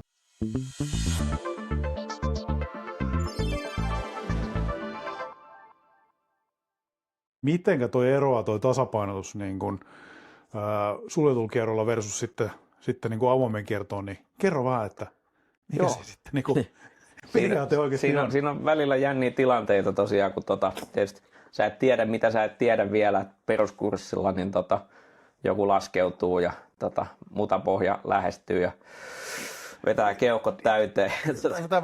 Se tuleekin näistä vastakeuhkoista, että vaan niin kuin se sama litramäärä, 4-5 litraa siirtyy sieltä vastakeuhkoista sun omiin keuhkoihin, eli sun noste ei kasva yhtään ja hetken päästä pölähtääkin siinä mutapohjassa. Eli hengit, se on niin kuin etu että haitta, eli alussa se nyt on vähän haitta, kun sä et vielä hallitse sitä, mutta sitten kun sä hallitset sitä paremmin, mä sanoisin, että kukaan ei niin kuin sitä hallitse täydellisesti, en minäkään, niin se on kyllä tosi kova työkalu, koska sä pystyt varsinkin valokuvata, niin sä pystyt olemaan ihan paikalla sitten, kun se on niin kuin noste kunnossa, mutta siis ongelma on se, että niin kuin sun hengitys ei vaikuta yhtään siihen nosteeseen. Eli se, että jos se tulee pelkästään näistä keuhkoista sun omiin keuhkoihin, niin se, jos sä oot negatiivinen, niin sä oot edelleen negatiivinen.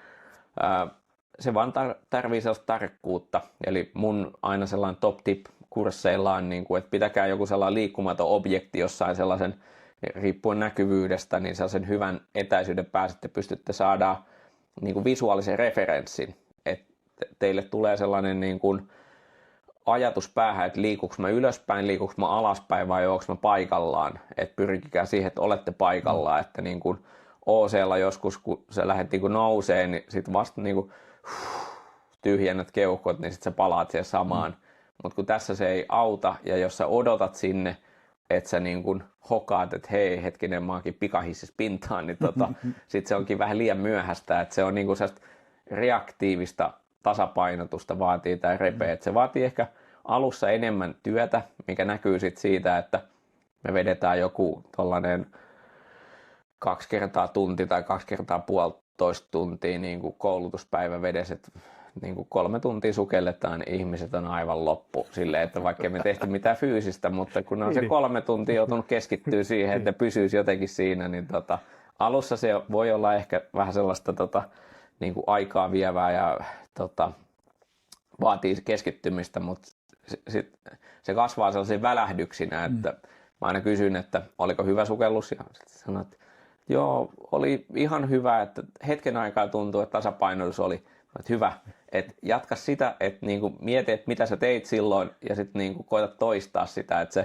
se alkaa sellaisen välähdyksinä, sitten se voi mennä jopa sekunnin mittaisiin niinku sellaisiin hyvän olon tunteisiin, ja sitten loppujen lopuksi se menee sitten pidempiin ja pidempiin. Niin No, tämä on just semmoinen muistikuvi, mitä mulla oli. Mä kävin 2011 kävin kurssin, niin mulla on just tämmöisiä flashbackkejä tulee just, mutta kerrotaan kuuntelijoille, katsojille myös sit se, että kun kaasuhan laajenee ylöspäin tuultaessa, niin miten sä poistat sen kaasun sitten, että se lähde niinku korkkina tulemaan pintaan? Joo, eli nyt jos ajatellaan normaali kuivapukusukeltaja, niin sillähän on 2 tilavuutta, mitä sen pitää hallita, että on se kuivapuku ja sitten on vingi. Joo. Niin tässä on nyt sitten 3, eli se on se hengitysluuppi, ja siinä on periaatteessa niin 3 tapaa tyhjentää. Siinä on nenästä, jolloin se menee maskiin ja sitten maskireunasta pois. Se on ehkä se yleisin ja suositelluin, koska sen pystyy tehdä vaikka siinä vaiheessa, kun sä roikut Victorin kaiteessa tälleen jalat ylöspäin ja koitat niin kuin tasapainottaa siinä, että sen pystyy tehdä vaikka pää alaspäin, että se on sinänsä hyvä. Mutta sitten toinen on, että päästään suupielestä. Se vaatii ehkä sellaisen sukellusasennon rikkomisen silleen, että sä meet vähän pystyasentoon ja samalla kun sä ulos hengität, niin se vähän avaat ylähuulta ja päästät tosta noin. Se on esimerkiksi hylkysukelluksella, kun noustaan suoraan köyttä ylös, niin se on niin kuin aika hyvä tekniikka, koska niin kuin sit sulla ei ole alla mitään, mikä pöllyää. Sä voit kääntyä pystyyn ja sitten se kolmas tapa on, niin täällähän on täällä tässä laitteessa, niin täällä keuhkossa on tällainen dumppiventtiili, eli sä voit dumpata siitä sit nousun aikana. Ja nyt varmaan mietit sitä Sentineliä, kun siinä ei ollut periaatteessa sellaista, niin siellähän päästettiin vaan niinku ylipaineella sit sieltä. Se tuli nenän kautta. Nenän kautta tai sitten siellä niinku laitteen ylipaine päästi. Tämä on nyt ehkä näitä eroja, mitä näissä laitteissa on, että osas on, osas ei ole sitten tällaisia dumppeja. Mutta mä voisin sanoa, että se niinku 90% se on sitä nenää ja ylähuulta, millä sitä niin kuin tasapainotusta hallitaan nousussa, ja sitten jos sä oot joutunut niin kuin joku hätätilanteeseen, että sä oot bailoutannut, eli tää on kuljetat tällaista bailouttipulloa mukana, niin varakaasuun, niin jos sä oot joutunut varakaasulle menee, niin silloinhan sä et voi tyhjentää nenästä. Mäkin olin eilen, tai tuossa viikonlopun aikana, niin sukellettiin Ojamon laituriin, niin kyllä mä sen 10 kertaa itseni sain kiinni siitä, että kun oli vähän kevyt olo, eli mä olin siis tuplilla liikenteessä ja koitin nenästä tyhjentää luuppia, että painuisi pohjasta. Mä tajusin, että miksei tätä ole, ai niin joo, mä oon tuplilla OC-sukelluksen liikenteessä, että niin se vaan jää sellainen lihasmuisti siinä. Joo. Mutta sä oot sinänsä, voisiko sanoa poikkeuksellinen yksilö, että sä sukellat vielä molemmilla, kun mä tiedän muutamia kavereita, jotka sitten sen jälkeen, kun on repe hankkinut, niin sit ne OC-laitteet myydään niin kuin torissa pois ja siis vihkeydytään pelkästään vaan sit siihen. Ja ehkä jossain lomareissulla cocktail-sukeltaessa mennään sitten niin kuin.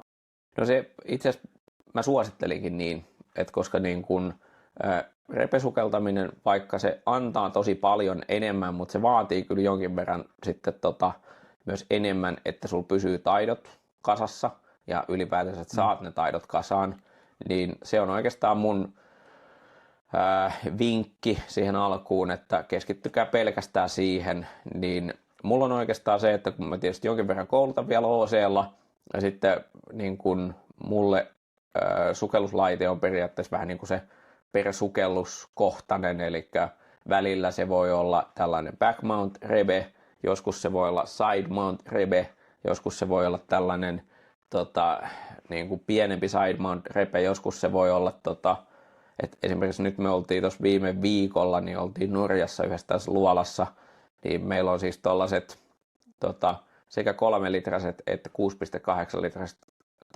hiilikuitupullot. Sen takia, kun sä joudut kantaa ne 300 metriä niin kuin ylämäkeä ja sitten kantaa siellä luolassa, niin siis me tehdään side mount-sukellusta, mutta me tehdään niin kuin, se setti on rakennettu sinne, että mahdollisimman kevyet pullot, jotta ne on kevyt kantaa siellä, mutta sitten me tietysti joudutaan ottaa vastaava määrä painoja mukaan, mutta sitten taas painot pystyy erillisessä säkissä kantaa, että se ei ole yksi painava laite, vaan se on niin kuin useampi säkki, niin se on mulle vähän sellaista niin kuin sukelluskohtaista, mitä mä käytän, mutta se on edelleen ihan niin kuin siis validi ohje, että varsinkin, että jos on määrällinen määrä aikaa, että on vuodessa mahdollisuus 50-100 sukellukseen, niin kyllä mä sanoisin, että keskittykää pelkästään siihen repe-sukellukseen, koska se pääsee nopeammin sinne, minne haluaa senkaan, että on se 60 metrin hylyt tai on ne jotkut luolat tai whatever haluaa sillä saavuttaa, niin se kannattaa siihen keskittyä. Mitä sä sanoisit, että kuinka kauan keskimäärin niin kuin uudella sukeltajalla kestää se, että se pois oppii ne vanhat manerit ja pääsee niin kuin sinuiksi? Tosi henkilökohtaista, että olen nähnyt niitä, kenellä on niin kuin 1000 sukellusta taustalla ja jotka oppii sen repesukeltamisen tosi nopeasti sen takia, koska niillä on ne 1000 sukellusta taustalla ja niillä on sellainen mentaliteetti, että ne tietää, miten opitaan uutta. Sitten on niitä, jotka tulee niin kuin tyyliin vähän liian aikaisin jopa repekurssille yleisestä mielipiteestä, niin kuin liian aikaisin. Et, niin kuin kurssillehan vaaditaan niin kuin minimissään, että sulla on nitroksi käytynä, että sulla on P2 tai Advanced Open Water ja nitroksi. Sitten on jotain koulutusjärjestöjä, mikä vaatii jonkun tekniikkasukelluskurssin sieltä pohjalle, mutta periaatteessa nitroksilla ja P2 sä pääset jo osalle repekursseista, niin osa hanskaa sen ihan samalla tavalla. Eli sitten taas niin kun, se on ehkä se uuden oppimisen taito on se niin kun, tärkein siinä. Ja tietysti se, että kouluttaja pitäisi osata antaa niin kun, ne oikeat eväät sille oppilaalle suoriutua siitä, että ei voi niin kun, vaan standardina niin puolustusvoimatyyliin vaan huuttaa kaikille, että nyt tehkää näin ja miksei se ole tehtynä. Onko tuolla lisäksi vielä mitään niin kuin ikärajaa?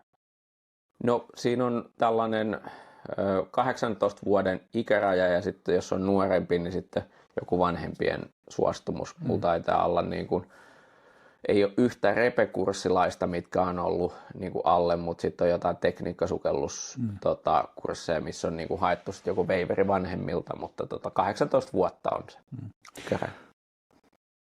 Paneudutaan tuohon koulutukseen. Yleisesti ottaen niin kun puhutaan tämmöistä modeista, että mod 1, mod 2, mod 3. Niin toi mod 1 sehän on niin kuin peruskurssi. Niin mitä sä sanoisit, että oliko sulla, kun sä sanoit tässä, että sulla on ollut 4 kurssit, niin onko se kaikki ollut ihan peruskursseja tämän vuoden aikana? Joo, ne on ollut peruskursseja ja sitten on niin kuin, olisiko ollut 3 modi 2 ja sitten on ollut 2 modi 3 ja näin poispäin. Mutta okei, siis modihan on, se on vaan lyhenne sanasta just tämä, että Maximum operating depth. Ei, se on module. Module. Joo, kun siis jollain on levelit. Niin. Jotkut on modit ja jotkut levelit. Ja sitten se, just nämä koulutusjärjestöjen ikuinen kilpailu, että kun se yleinen on niin kuin modi 1, 2, 3, eli se on se peruskurssi sinne niin kuin 30, ei dekoja, ei dekokaasuja, eli sulla on 1 bailout, se on yleensä 3-2. Sitten modi 2, se on 60, ja se on Ian TDI:llä, niin se on ainakin jo, se on ihan oikea dekokurssi, että siellä ei ole mitään rajoituksia sinänsä, että okei, maksimi puoli tuntia, vaan se on niin kuin niiden kaasujen puitteissa.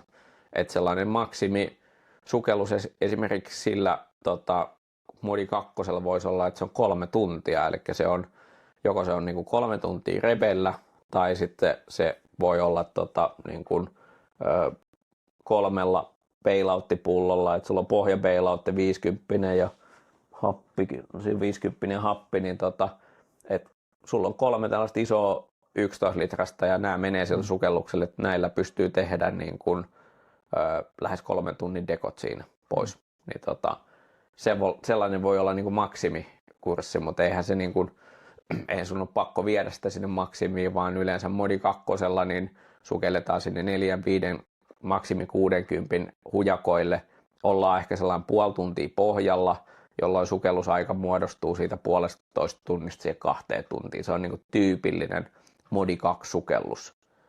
Ja sitten on se modi 3, eli se on esimerkiksi IANTD ja TDI:n rosterissa, niin se on 100 metrin kurssi, eli se on niin sanottu hypoksinen, eli käytetään sellaisia diluenttikaasuja, mitkä ei ole enää niin kuin henkeä ylläpitäviä pinnalle, että niissä on niin vähän happea ja niin paljon heliumia, että niitä ei kannata pinnalla ainakaan pitkään hengittää, että ne on syväsukelluskaasuja, mutta että siis niin kuin mä yleensä kurssilla, niin me käydään aina maksimisyvyydessä ihan sen psykologisen paineen takia, että sitten niin kuin ihmiset niin kuin osaa, niin kuin ne on kurssilla käynyt siinä kurssin maksimisyvyydessä, niin se on jo niin kuin tosi arvokas työkalu niille tulevaisuudessa. Niin käydään kurssilla 100, mutta eihän sulla ole niin kuin jälleen kerran ne modi 3 sukeltajat, niin ne voi olla, että ne haluaa vaikka nyt tässä Ojamon kaivoksella käydä niin kuin jonkun Samsan kottarireitin, mikä on 65 metriä maksimi, että ne käy siellä, tai sitten ne käy jossain tuolla Hell's Gateilla tai Luciferin pilarilla, mikä on 70-75 metriä, tai sitten ne jopa käy 88 tasolla, mutta että niin kun se on, kun kysyit aikaisemmin, että miten se Suomessakin on muuttunut, niin se on mun mielestä muuttunut sellaiseksi kypsemmäksi se sukeltaminen, että se ei ole aina niin kuin päätyy ja syvimpään kohtaan, vaan se on muuttunut turvallisemmaksi ja kypsemmäksi se repesukelluskulttuuri myös, että niin kuin osataan nauttia niistä välisyvyyksistäkin, että se niinku, siellä syvällä ei ole kuitenkaan niinku mitään sen ihmeellisempää kuin siinä matalassa ja tulee vaan hemmetinmoinen määrä dekoja, niin niinku, tykkää siitä, että mihin se on muuttunut. Tuosta ihan peruskurssista, eli tuosta Modi 1, niin miten se käytännössä niin kun järjestyy? Eli siinä on totta kai on varmaankin niin kuin luennot. Joo. Ja sitten voisin kuvitella, ainakin niin, mitä mulla oli, niin me oltiin tuolla sukellusareenassa vetämässä niin kuin vähän altaas aluksi, ennen kuin siirryttiin sitten niin kuin avovesiin. Ja mä en nyt ihan tarkkaan muista, että kuinka monta sukellusta siihen kuului, mutta jotain niin kuin tyyliin 5-6 tuntia ainakin oli niin kuin sukellusaikaa. Joo, se on yleensä minimi se 6 tuntia, että yleensä tulee sellainen 8-12 tuntia, riippuen vähän, että jos talviaikaa tehdään, jossain virtaavassa vedessä on hemmetin kylmää, niin sitten ei oikein niinku, se on niinku... Tuosta tulee just mieleen se, mitä Immi sanoi. Joo. se oli, että ei helvetti sentään, kylmäs vedessä sun kanssa. Kyllä, joo, mutta se, sanotaanko, että niinku repel se on vielä mahdollista, että koska se pitää se hengityskaasu sut vähän lämpimämpänä siellä, niin ja touhu on sitten sen verran. Mutta joo, siis sekin on tosi koulutusjärjestökohtaista, että nykyään on tullut paljon tällaisia e-opiskelupaketteja, mitkä on niinku sekä hyvä että huono, koska sitten se, että ne on yleensä englanniksi, niin sitten taas niinku välttämättä kaikille ei ole sitten ihan se englanti niin hyvin näpeissä, niin siis se kuuluu kurssiin, että mäkin olen siis avaan jokaiselle sen ja sitten se on oikeastaan niinku up yours, jos haluat sen tehdä, mutta periaatteessa koulutus tulee suomeksi ja siinä kurssilla, että se muodostuu tosiaan teorioista, eli tällaisesta niin kuin, ihan istutaan alas, keskustellaan ja sitten myös tehdään teoriaa tässä laitteen kasauksen lomassa. Sitten se on tällaista confined waterissa, eli joko allas tai sitten, että jos on köräistyneitä sukeltajia, niin voidaan se tehdä niin kuin hyvin hallittavassa avovesiympäristössäkin, mutta se on yleensä aina helppo tehdä kyllä altaassa. Et mulla on nyt tuossa tulos joulukuussa 1 kurssi, missä ensimmäinen päivä on teoriaa, ihan istutaan luokassa, toinen päivä on allasta ja teoriaa ja huoltoa, ja sitten on 3 päivää avovedessä puljausta, ja se on periaatteessa niin kuin 3 tuntia per päivä, että 9 tuntia avovedessä ja 3 tunti sit siellä altaassa, niin se olisi niin kuin tavoitetila, että siinä olisi niin 12 tuntia sitten kasassa. Miten sitten olla ihan peruskurssilla, niin kuinka moni hankkii laitteen jo ennen kurssia, kuinka moni vetää lainakoneella?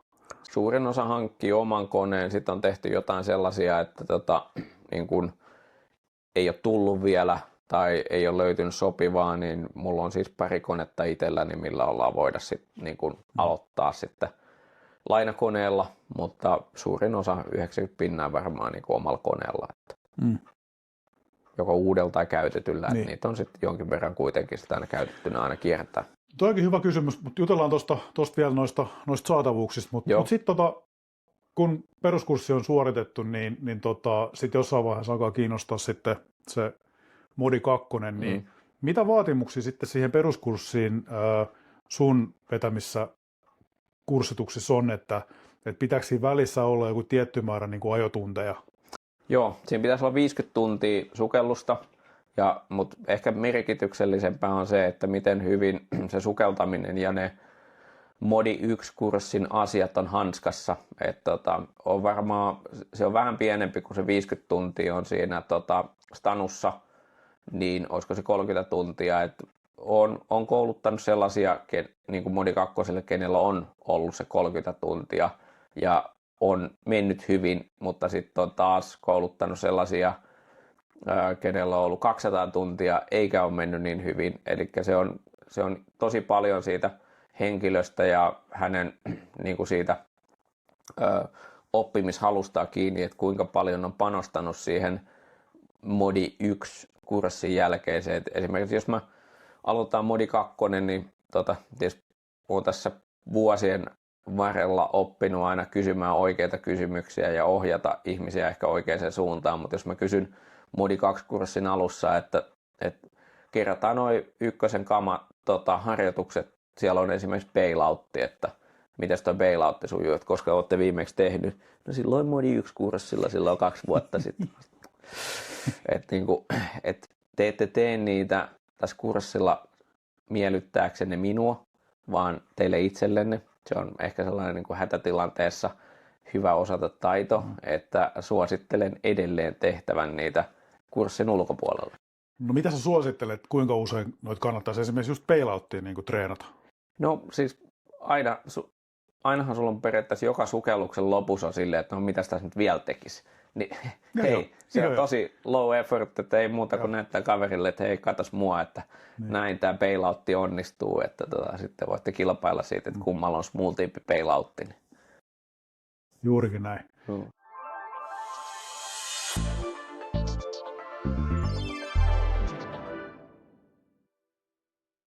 Hei, mitä sitten on 2 suoritettu, niin sitten se korkein taso eli 3, niin mitä siinä on niin kuin se siirtymä 2-3? No siinä on periaatteessa taas sama se 50 tuntia, pitäisi olla niitä 2-tason sukelluksia, mutta mä sanoisin, että niin kuin vinkkinä, että kannattaa käydä kurssit tarpeeseen, että ei kannata,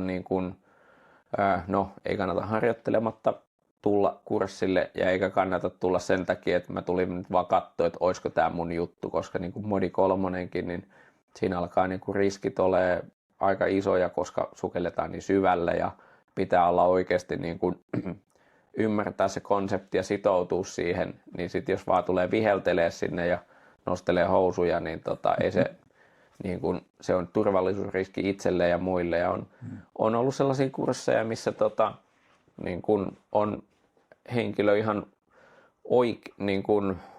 oikeanlaisesti niin kun sanonut, että tämä ei ole nyt tunnu hyvältä, että hän lopettaa. Ja mä oon sanonut, että todella niin kun arvostan päätöstä, että niin kun tosi selkärankaa sanoa se, kun sitten on taas tilanteita voi olla, että niinku, ei tässä mulla mitään, että kyllä mä pärjään ja sit se näkyy, että ei pärjää, niin kannattaa olla rehellinen myös siinä itselleen, niin sen takia, että kurssien käyminen siihen tarpeeseen, eli jos haluaa niin kun mennä sinne syvälle, panostaa siihen, että tekee niitä body 2-sukelluksia ja harjoittelee niitä bailoutteja, useamman pullon käsittelyä, ei se repesukelluksessakin niin ihan sama kuin kaverni ja tekniikkasukelluksessa ja vaikka virkistyssukelluksessa, niin se ensimmäinen kurssi, se Open Water Diveri tai se Advanced Rekkitrimiksi tai se Modi 1 tai se kaverni,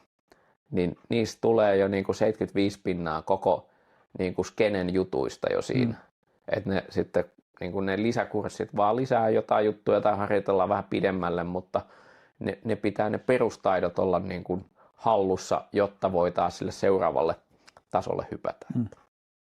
Onko sitten tuon Modi 3 jälkeen, onko sitten kaikki suoritettu vai onko siitä vielä jotain niin kuin hyppäyksiä? No siinä on ehkä ei ehkä syvyyksissä tai on sellaisia niin kuin Expedition Trimix-kursseja, että tässä vielä nauratti sellainen, että kun on Modi 1, 2, 3, niin ainahan löytyy sitten jostain se Spinal Tap koulutusjärjestö, jolla menee sitten Modi 5 asti, että on 4 ja 5. Vielä ei ole 11 löytynyt, mutta menee Modi 5 asti. Sitten mä olin silleen, että hetkinen Modi 5, että kuinka syvälle se on? Että se on 100 metriä. Siis se on sama kuin Modi 3 näillä, mutta ne on heittänyt sinne väliin sitten sellaisia steppejä siellä. Mutta sitten on sellaisia kursseja kuin Expedition Trimix, mikä on ainakin IANTD:llä niin oli 120 metriä asti.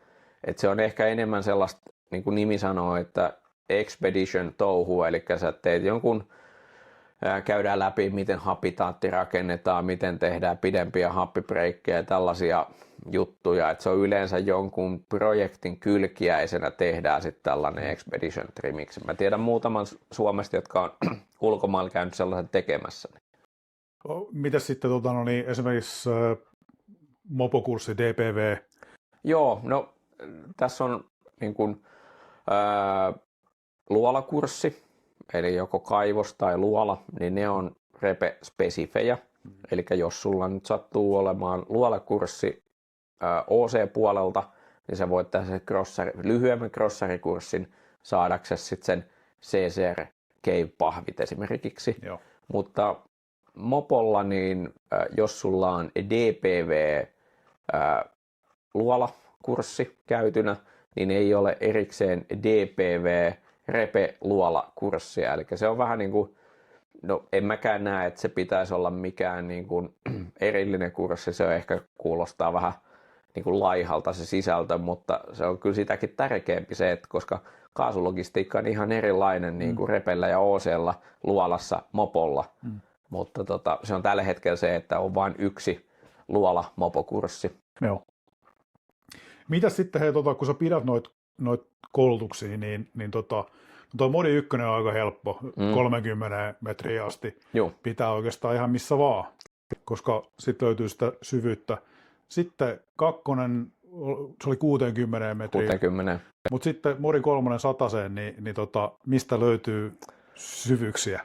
No se, että jos on kaivos- tai luolasukelluspahvit, niin kuin aika monella on esimerkiksi aktiivi-Ojamo Montola-kävijöitä, niin siis mä oon pitänyt Ojamolla ja Montolassa, koska ne koulutusstandardi sallii sen overheadissä, jos ihmiset on overhead-koulutettuja. Mutta sitten on paljon niin kun, myös kursseja, mitä on niin kun avovedessä pidetty, niin Suomessa ei ole hirveän montaa, että niin kuin Uravi Koski oli aikaisemmin, ennen kuin se meni säppiin, niin siellä pystyi käymään. Siellähän on 350 metriä syvyyttä, niin se ei tule heti vastaan siinä. Sitten toinen on mikäs se nyt onkaan tuolla Savossa nyt tuli, kun se on toi Laukunkankaan satelliittikaivos. No, anyway, nyt ei tule mieleen, mutta sellainen avomonttu, missä on 100 metriä syvyyttä. Et siinä on oikeastaan niin kuin Suomessa ne paikat, missä avovedessä pystyy tekemään Modi 3. Mutta sitten ollaan tehty Ahvenanmerellä, eli merellä. Mutta se on aina keliriippuvainen sitten. Joo. Hyvä.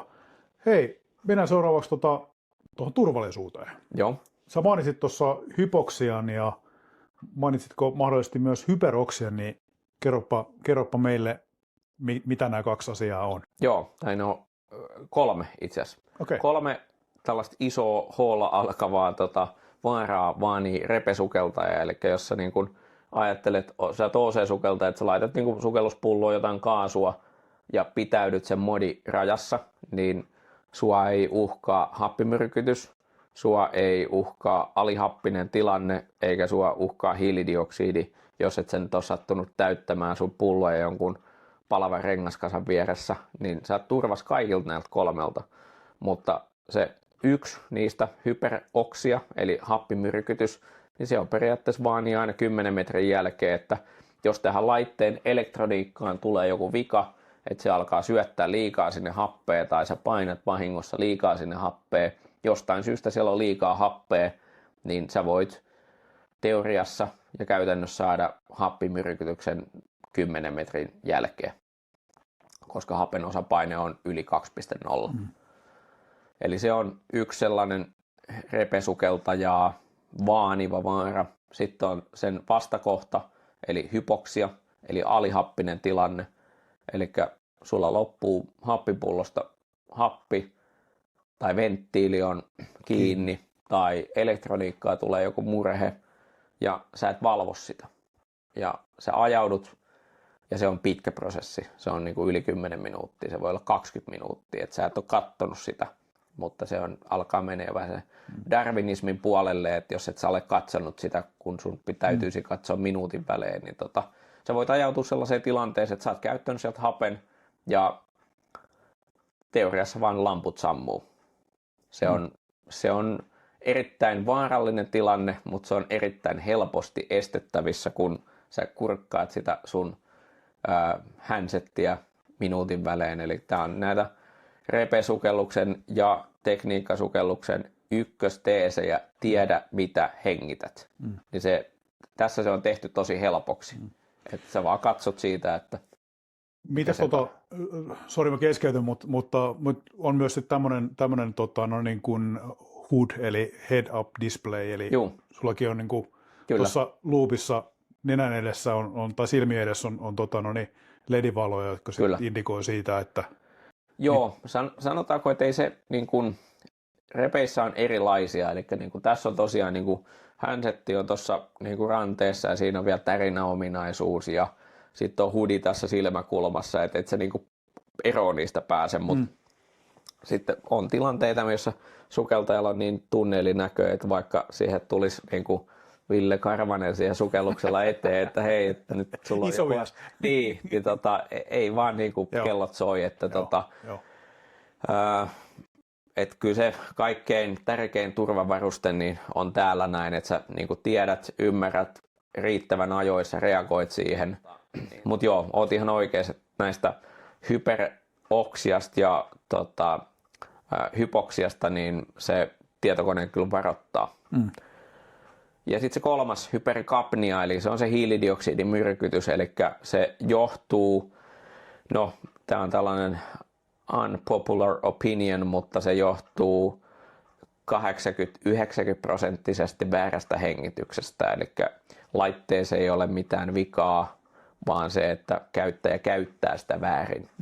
Ja miten se voisi sitä väärin käyttää, niin rehkimällä liikaa. Eli niin kuin ehkä laitteen huonoja puolia on, että sä et voi vetää niin kuin sellainen 130% lasissa niin kuin koko ajan. Se sallii niin kuin hetkellisesti sellaisia niin kuin maksimisuorituksia ja vähän yli, mutta se, että jos sä vedät koko ajan siellä niin kuin viisaritapissa, niin sä et ehdi imeyttää sitä kaikkea tai sä et poista sitä kaikkea hiilidioksidia sieltä, koska itse toimit siinä kaasun kierrättäjänä, niin silloin voi tulla hiilidioksidioireita. Sitten sellainen niin kuin, samahan voi käydä tuolla OC-kaasulla. Se on tietysti vähän kevyempi hengittää, että ei ehkä niin helposti, mutta ihan sama. Se on olemassa paljon onnettomuuksia, missä ihminen on hengittänyt, voi kuulostaa typerältä, mutta hengittänyt itsensä tajuttomaksi OC-kaasullakin.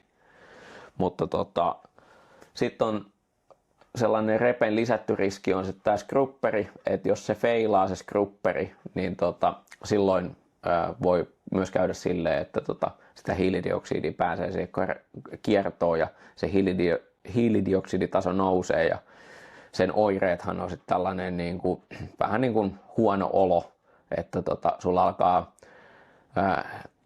tulee sellainen tunne, että sä et saa tarpeeksi hengitettyä, että koko ajan tarvitsisi niinku tuoretta kaasua, mutta se on vaan se hiilidioksidi sun kropassa, mitä se kroppa haluaa päästä eroon, niin se niinku aistii sulle, että hengitä enemmän, vaikka sä hengität kuinka, hengitä enemmän. Onko tuossa, mä muistan itse kun kurssilla kävin, niin hyvin tärkeässä roolissa oli tuo skrupperin noiden sofnojen niin kuin asettaminen, että sitä piti taputella moneen otteeseen. Onko se vielä tällainen samanlainen no se on periaatteessa ja rituaali, mitä tehdään? Joo, kyllä, joo, ja sitten osallahan on sellainen, niin kuin on timereita ja on sellaisia vähän niin kuin musiikkeja, mikä tahdissa pakataan, mutta tämä tulee ehkä siihen, kun mä puhuin siitä, että itse tykkään hyvin suunnitelluista asioista, mitkä on tehty mahdollisimman yksinkertaisissa vähimmillä osilla ja silleen, että niin kuin siinä ei ole niin kuin erehtymisen vaaraa. Se on vaan niin kuin fakta, että idiootti varmaanhan ei pysty ikinä suunnitella, kun jostain löytyy aina se parempi idiootti. Mutta siis se on ehkä sellaista kehitystä näkynyt, että niin kuin entisenä Inspiration-sukeltajana skrupperin pakkaaminen 100 kertaa helpompi tällä näin.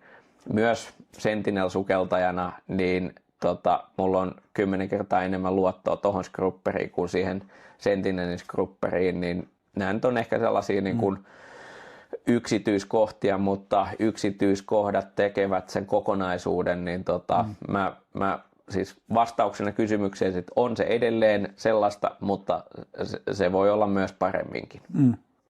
Mä muistan myös silloin 15 vuotta sitten, noin 15 vuotta sitten, niin kaverikunnassa oli paljon sellaisia ihmisiä, jotka vähän niin kuin säästi tuosta niin kuin skrupperista, että jos olit tehnyt kun valmistaja antoi 3 tunnin käyttöjään sille, niin jos olet sukeltanut tunnin sukelluksen, niin sit laitetaan siihen se tunnin merkki siihen ja sitten laitetaan muovipussiin ja sitten mennään sukeltaan ehkä 3 kuukauden päästä seuraavaksi. Joo. Niin eihän se ole kauhean turvallista. Sitten kuitenkaan niin se hinta niillä murkuloilla, mitä tuonne laitetaan, niin Se on 10 euroa toi täyttö. Että niin. se, että jos sä ostat monen tonnin arvoisen laitteen ja sitten sulle ei 10 euroa laittaa sanotaanko, että kokonaisuuden hinta on 10 000 euroa, niin sitten jos sä säästät siinä se 20%, eli 2 euroa, tietysti pienistä puroista syntyy iso virta, mutta se, niin kun, mikä se niin kun balanssi on siinä, että se on se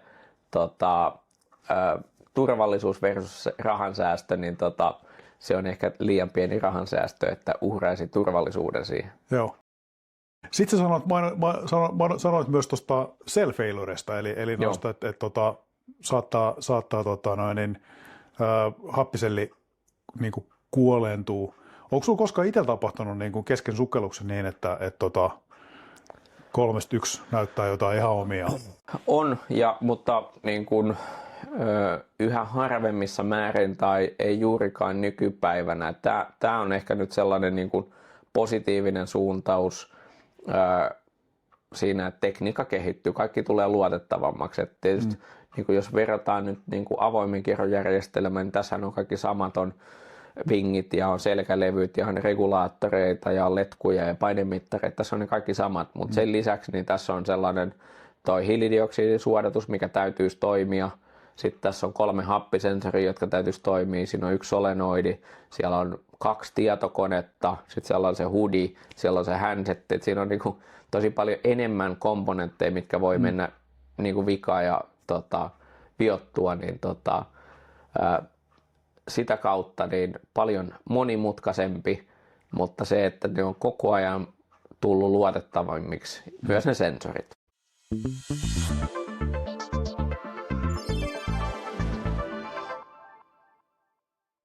Kun puhutaan vielä turvallisuudesta, niin mikä on sun ykkösmaneri juttu sun koulutuksissa, mitä sä sahat niin kun sun koulutettaville ihan niin kun puuduksiin asti, että mikä pitää saada sinne selkäytimeen. Se on se bailoutti, eli vitsailen yleensä niin kuin Modi 1-kurssilla, että tämä on tällainen, te tulitte nyt, ostitte aika kalliin laitteen, tulitte tällaiselle Rebreather-sukelluskurssille, mutta tämä on oikeasti niin kuin kurssi, miten mennään takaisin OC:lle.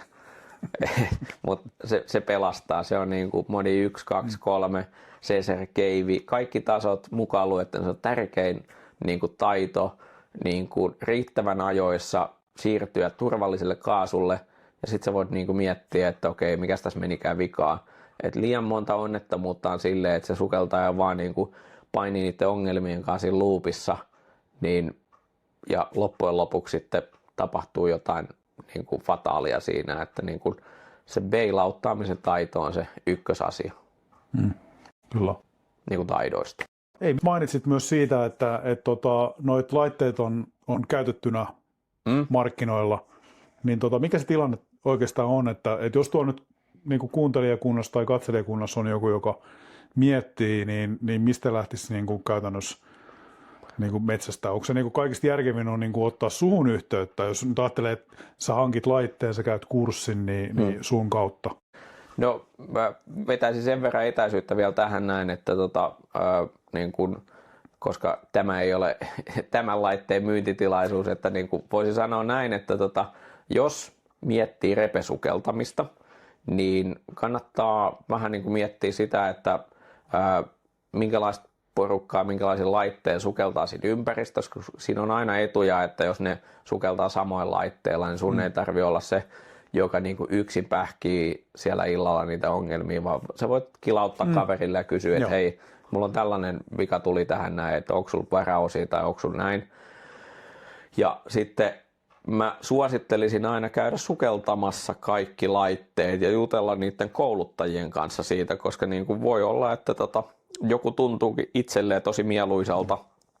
Ja tässä oli tosiaan, niin kuin, meillä oli yksi backmount-laite, tämä JJ tässä näin, mutta yhtä hyvin mä olisin voinut tulla tähän joku Revon tai SF2 tai Megalodonin tai Inspixen niin kuin backmount-laite on aina niin kuin helppo heittää, se on niin kuin tupla selkää.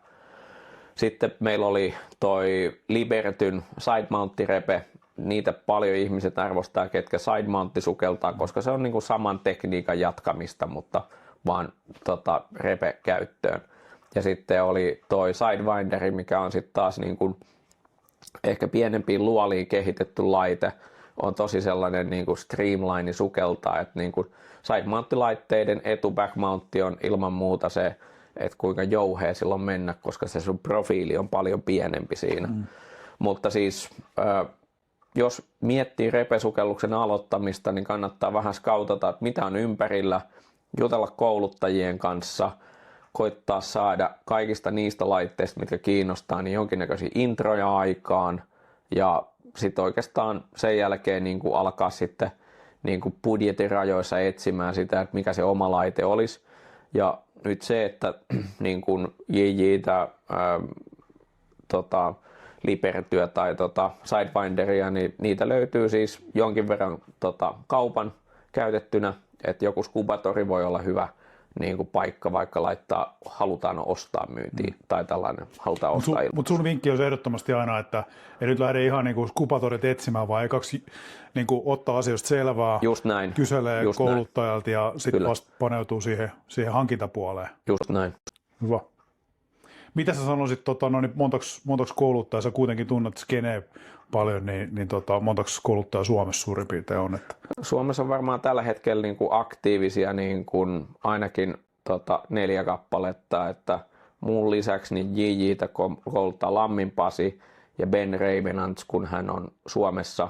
Sitten Santala Jani kouluttaa useampaa laitetta, Revo, Liberty ja sitten sen jälkeen... Joo. Joo, Niin, haluatko ottaa uudestaan sen kysymyksen niistä kouluttajista? Ei. Tosiaan niin kuin, tässä oli pieni keskeytys, että otettiin pieni klappi tähän näin, koska tuosta yksi repe lähti matkaan. Mutta saatiin mopotilalle. Niin, mopotilalle joo.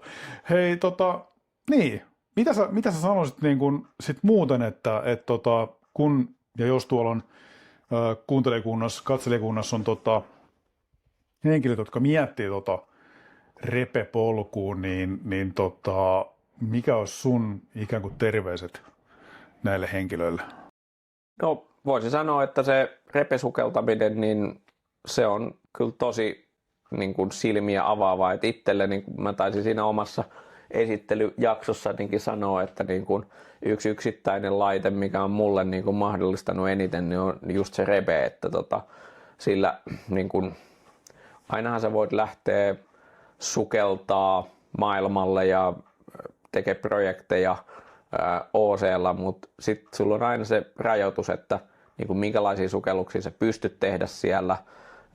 Nyt mekin ollaan tänä kesänä, niin löydettiin uusi hylky 130 metristä tuosta Ahvenanmereltä, niin ja sitten tuli niin kuin reilu 5 tunnin sukellus, niin se on muuten OC:lla tosi, se on muuten aikamoinen sukellus suunnitella ja toteuttaakin, niin sen pystyy tehdä kuitenkin silleen, kun sulla on niin kuin tiedot, taidot, tavarat, niin sen pystyy vaikka silleen kärjistäen tehdä huomenna. Että se on silleen mahdollistaa tosi paljon. Ja yksi kaivossukellusprojekti, mistä mä näytinkin sulle vähän videoa, niin siellä kuitenkin sitten, kun ei tiedetty yhtään tasoja, niin varauduttiin sellaisella 120 modilla ja löydettiin 110 metristä sitten sellainen niin kuin ainoa suomalaisessa kaivoksessa oleva kauhakuormaaja, niin ne on sellaisia niin kuin helmiä, mihin sä, niin kuin, mitkä mahdollistaa se repe. Tietysti nämä nyt on tosi syviä esimerkkejä, mutta että just tollaiset hyvät reissut, niin kyllä se repe antaa tosi paljon, että on se logistiikkaa tai sitä niin kuin aikaa. Se on periaatteessa niin kuin aikaa se antaa sulle ja se on niin kuin nykypäivänä tiedät, niin se on ehkä yksi kalleimmista ja tärkeimmistä asioista, mitä sä voit saada, on se aika. Kyllä. Hei, mitä sä sanoisit Go-Downin kuuntelijoille, katselijoille tässä kohtaa terveisenä? No oikeastaan terveisinä se, että jos repesukeltaminen tai tekniikkasukeltaminen, luolasukeltaminen kiinnostaa, niin meillä on tosi hyvä skene Suomessa. Tosi paljon aktiivisia kouluttajia, tosi paljon hyviä tällaisia harrastepaikkoja, niin rohkeasti mukaan toimintaa, että laji on kuitenkin, niin kuin mä oon tehnyt tätä nyt sellaisen 30 vuotta ja tuntuu, että se, niin kuin, se maali vaan menee pidemmälle ja pidemmälle, että se on sellainen niin kuin ikuisesti lisääntyvä oppimisen halu niin, ja ne mahdollisuudet, että tämä on kyllä niin kuin hienoa touhua, niin kannustan niin kuin lähteä siihen, että sellaista. Hei, minä kiitän suuresti, että pääsin tänne sun pyhimpään. Joo. Sä näytit niin kuin tosi paljon ja mä veikkaan, että meidän seuraajatkin on todella tyytyväisiä siihen, että sä avasit tämmöistä niin kuin Pandoran lipasta, että päästiin katsoa, mitä kaikkea täältä löytyy.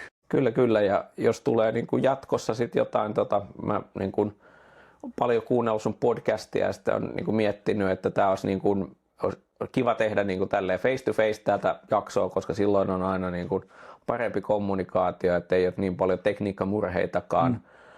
Ja sitten toinen asia on se visuaalisuus, että niin kuin välttämättä kaikki ei siis katso tätä YouTuben tai Spotifyn kautta, vaan kuuntelee tämän sitten, niin, mutta että ne, jotka haluaa sitten nähdä vähän enemmän, niin sitten olisi tällainenkin mahdollisuus.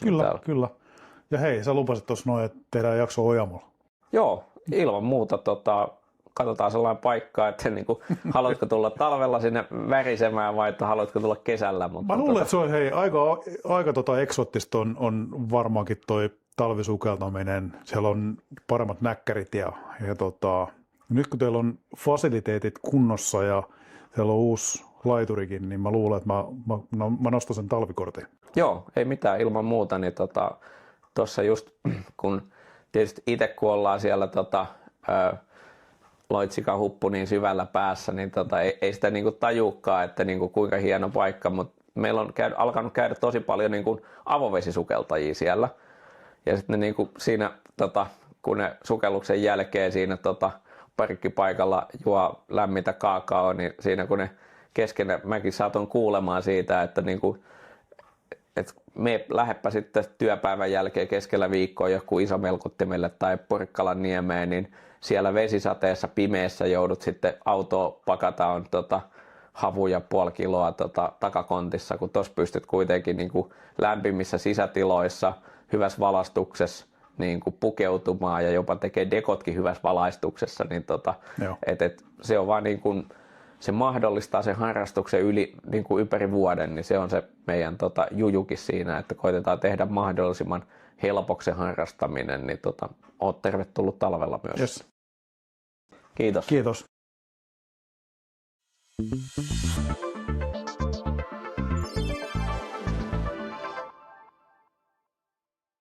Ja näin. Kaikki hyvä päättyy aikoinaan ja tämä jakso on jälleen kerran purkissa ja paketissa ja omasta ja Goudownin kuuntelijakunnan ja katselijakunnan ja seuraajakunnan puolesta aivan mielettömän isot kiitokset sulle, Sami, että päästiin tosiaankin sinne sun pyhimpään. Monet sanoo, että keittiö on kodin sydän, mutta kyllä sukeltajalla toi oma touhutila tai sun tilanteessa, niin se oli toi autotalli, niin se on se sun sukellustoimintojen ydin, voisi oikeastaan näin sanoa. Ihan pieniin yhteenvetoihin. Mä tosiaankin voin itse sanoa, että mä on myös repesukeltaja. En ole kyllä tosiaan 12 vuoteen omaa laitettani käyttänyt. Ja tuossa oli paljon semmoisia asioita, että jos mä olisin tiennyt silloin aikoinaan, kun mä repesukeltamista mietin tai repelaitteen hankkimista mietin, niin kyllä mä olisin valinnut toisin. Mutta silloin vuonna 2011 keväällä tuli semmoinen elokuva kuin Sanctum, ja käytiin yhdessä turkulaisten sukeltajien kanssa sitä yhdessä sitten katsomassa, ja käytiin sen jälkeen vähän syömässä, ja silloin siitä porukasta niin meitä oli 3, ketkä sitten osti Sentinel-nimisen Rebreatherin Reben sitten, ja siinä sitten kukin kävi kontolaan kurssia. Itse sain kurssin valmiiksi tuossa elokuussa 2011 ja sitten rupesin aktiivisesti siellä sukeltamaan. Mutta siinäkin vaiheessa niin toi JJ oli kyllä niin kuin, JJ-sukeltaja ja Inspiration-sukeltaja oli paljon enemmän ja tässä tulee just se, mitä Samikin sanoi, että sulla on vertaistukea, sulla on kun on enemmän laitteita, niin on mahdollisuuksia järjestää asioita ja ehkä oppii uusia asioita paljon helpommin kuin se, että sä meet eri laitteiden kanssa sukeltamaan. Mulla käytännössä oli niin, että no terveiset nyt sinne, jos kuuntelet Masa, niin Juntusen Masalle terkkuja. Masa edelleenkin sukeltaa tosiaan Sentinelillä tai on vissiin nimi muuttunut tässä matkan varrella, mutta mun oma repe on tuolla pölyttömässä autotallin nurkkauksessa ja kyllä mä tämän jakson perusteella mä mietin sitä, että mä vähän harmittaa, että miksi mä valinnut silloin sitä Jiitä.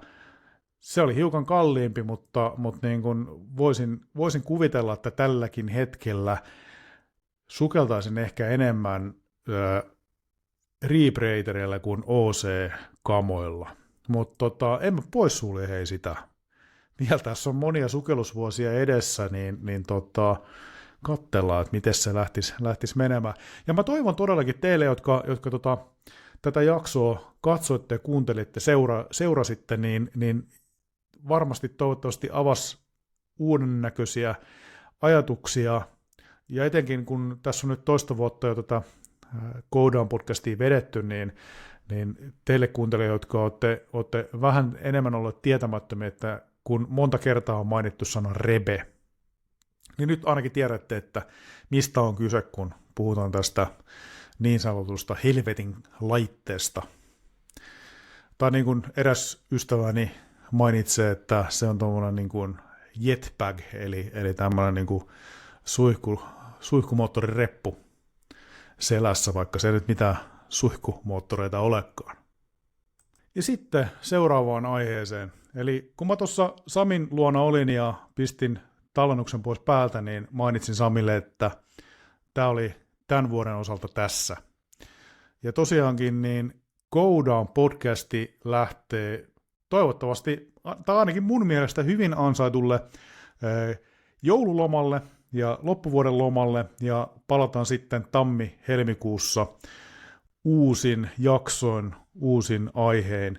Ja mä haluaisin tässä henkilökohtaisesti kiittää kaikkia teitä kuuntelijoita, teitä seuraajia, teitä jaksojen jakajia, ennen kaikkea teitä, jotka olette olleet yhdessä tätä Go Down podcastia tekemässä ja osallistuneet tähän haastateltavan tai vieraan roolissa tätä mukavuutta jakamaan kaikille muille. Ja jos nyt kuuntelet tai käytät Spotifyta, niin varmasti sullekin on tullut Spotifysta niin sellaisia erilaisia vuoden 2025 nostoja, että paljonko olet kuunnellut jotain tiettyä artistia tai bändiä tai albumia tai biisiä tai genreä. Ja siellä on myös sitten nuo podcastit listattuna. Ja nyt mulla on vieno pyyntö, että jos sä oot ollut Go Downin fani, niin pistä se ehdottomasti jonnekin sosiaaliseen median jakoon, se sitten Instagrami tai vaikka Facebook, niin olisin todella tyytyväinen tästä tekosesta. Mutta sitten, kun mä oon sisällöntuottaja, niin mulla toi Spotify for Creators, sieltä on tehnyt myös listauksia, ja siis mun täytyy sanoa, että ihan huikeeta, todella huikeeta tää niinku kasvu. Eli yleisön määrä on kasvanut edelliseen vuoteen 71%. Siitä lakki pois päästä kumaros, ja iso kiitos teille kaikille. Sitten mä tässä scrollaan vähän, niin sitä uutta yleisöä, niin sitä on tullut 180% lisää. Eli teitä kuuntelijoita, katselijoita, seuraajia, niin niitä on tullut ton verran lisää. Seuraajia on tullut 92% lisää. Eli tämä jotenkin kertoo mulle, että jotain tehdään oikein. Lehtosen Kari Kartsa, niin hän pisti mulle viestiä tuossa yhdessä vaiheessa, ja vähän sanoin näillä sanoilla, että olepa ylpeä tekemisestäsi, että olen kuitenkin vaatimaton suomalaiskaveri, niin en kovasti niin kuin anna sen kusen nousta pään. On tyytyväinen, mutta ehkä sitä pitäisi olla niin kuin enemmänkin niin kuin hehkuttaa, että tässä tulee hyvää tehtyä. Ja mulle kaikista tärkeintä on se, ei se, että kuinka paljon teitä kuuntelijoita on. Yksi hyvä mittari on se, että kuinka paljon tulee palautetta, ja sitä on tullut, ja ehdotuksia myös. Mutta mä täysin sanon viime vuonna, niin yksi sellainen erittäin niin kuin, mua lähentä sydäntä oleva kommentti oli mun hyvältä lapsuuden kaverilta, jonka kanssa mä olin sukeltanut kauan aikaa sitten. Niin hän tuli vastaan sitten tuolla paikallisessa Prismassa, ja hän sanoi, että hän on kuunnellut kaikki mun jaksot, ja pieteetillä kuuntelee joka viikko, mutta se tärkeä juttu oli se, että hän aloitti uudestaan sukeltamaan. Ja se oli mulle niinku semmoinen, että jos mulla on, nyt menee vähän sentimentaaliseksi, ehkä äänikin vähän murtuu, mutta se on mulle niinku kaikista paras niinku semmoinen huomionosoitus, että jos mä oon pystynyt vaikuttamaan jonkun sukeltamiseen tolla tavalla, tai tämä podcasti on vaikuttanut siihen, että sä vaikka tauon jälkeen, pidemmän tauon jälkeen, niin otat kamat niinku kauniseen käteen ja lähdet sukeltamaan, niin sit mä olen tehnyt asiat oikein. Tai jos joku aloittaa tämän podcastin kuuntelun myötä sitten sukeltamaan, tai promoo sitä muillekin ihmisille. Mä itse asiassa näin tuossa sellainen hauskan meemivideon, tai tämmöisen niin kuin videon, että kaikista parasta, mitä minulle ikinä on tapahtunut, on se, että joku pyysi lähteä mukaan sukeltamaan. Niin mun mielestä on vähän niin kuin sama juttu, että mä toivon, että useammin vaan sukeltaisitte ja lähtisitte reissulle sukeltamaan ja tauon jälkeen ottaisitte ne kamat uuteen käyttöön ja tosiaan mentää sinne veteen. Mutta hei, jatketaan matkaa vielä. Kuunteluaikaa kokonaisuudessaan Go-Down podcastilla on ollut 287 000 tuntia. Aivan siis niin kuin älytön määrä. Jaksoihan tänä vuonna on tullut teetteristä ulos, mä katson tuosta Excelistä, niin 40 kappaletta, 40 jaksoa. Eli kesällä oli pieni tauko, alkuvuodesta oli pieni tauko, kun olin selkäleikkauksessa, mutta tosiaankin yhteensä kuunneltavaa on tullut teille tuommoisen 2790 minuutin edestä ja suurin piirtein, ja keskimääräinen jakson mitta on noin 70 minuuttia. Anna siitä palautetta, onko toi semmoinen sweet potti, mitä jaksatte kuunnella, pitäisikö jaksoon olla lyhyempiä, pitäisikö niitä olla pidempiä, vai onko nyt tämä variaatio, että siellä on vähän vaihtelevan mittaisia jaksoja, niin onko se ihan riittävä. Mutta pallo on teillä, antakaa sitä palautetta. Hei, kuunteluaika keskimäärin 4,7 tuntia, ja tämä tarkoittaa, 4,7 tuhatta tuntia, ja tämä on niin kuin päivinä laskettuna 199 päivää, ja suurin piirtein tuommoinen 28 viikkoa, ja sehän sitten muotoutuu siihen, että se on melkein puolisen vuotta niin kuin tätä on kuunneltu. Nämä luvut on mulle vaan niin kuin aivan käsittämättömän hienoja, ja tuossa kun katsoin, niin, lähestulkoon 20 000 katselu- ja kuuntelukertaa on Go-Down podcastilla, ja mä tiedän, että tämän vuoden loppuun mennessä niin se tulee hienostikin ylittymään. Eli iso kiitos teille ihmiset, iso kiitos vieraille, iso kiitos niille, jotka jaatte tätä podcastia, ja tosiaan niin jatketaan vuonna 2026 uusin levännein ideoin ja jaksoin, ja tehdään tuosta tuotantokausi 3 niin kuin entistä parempi, ja siihen mä tosiaan tarvin teidän apuja, eli edelleenkin laittakaa sitä palautetta, laittakaa mikä on ollut hyvää, mitä haluaisitte vähän parannettavan, ehdottakaa niitä vieraita, ehdottakaa niitä aiheita, jos sulla on joku mielenkiintoinen aihe ja haluaisit siitä tulla puhumaan, niin mä otan täysin suurella niin kuin innolla teidät vastaan, tai on se sitten yritys, on se seura, ja tosiaankin tänä vuonna, tänä tuotantokausi 2 ei juurikaan tutustuttu yhteenkään seuraan sillä tavalla suuresti, niin mä lupaan, että muutetaan toi seuraavan tuotantokauden aikana, ja panotetaan siihen seuratoimintaankin pikkasen enemmän. Eli jos siellä on nyt seura-aktiiveja, ja haluatte tuoda teidän omaa seuraanne kaikkien framille, tälle turkulaisittain sanottuna, niin ei muuta kuin ville@sukelluskuulu.com tai sitten suorat viestit tuolta Instan tai sitten Facebookin kautta mulle, niin laitetaan homma etenemään. Iso kiitos tästä vuodesta, ei muuta kuin tässä kohdin ne niin tutut, mutta ei kuitenkaan hirveän kuluneet sanat, että mennään tässä välissä sukeltaa ja let's go down.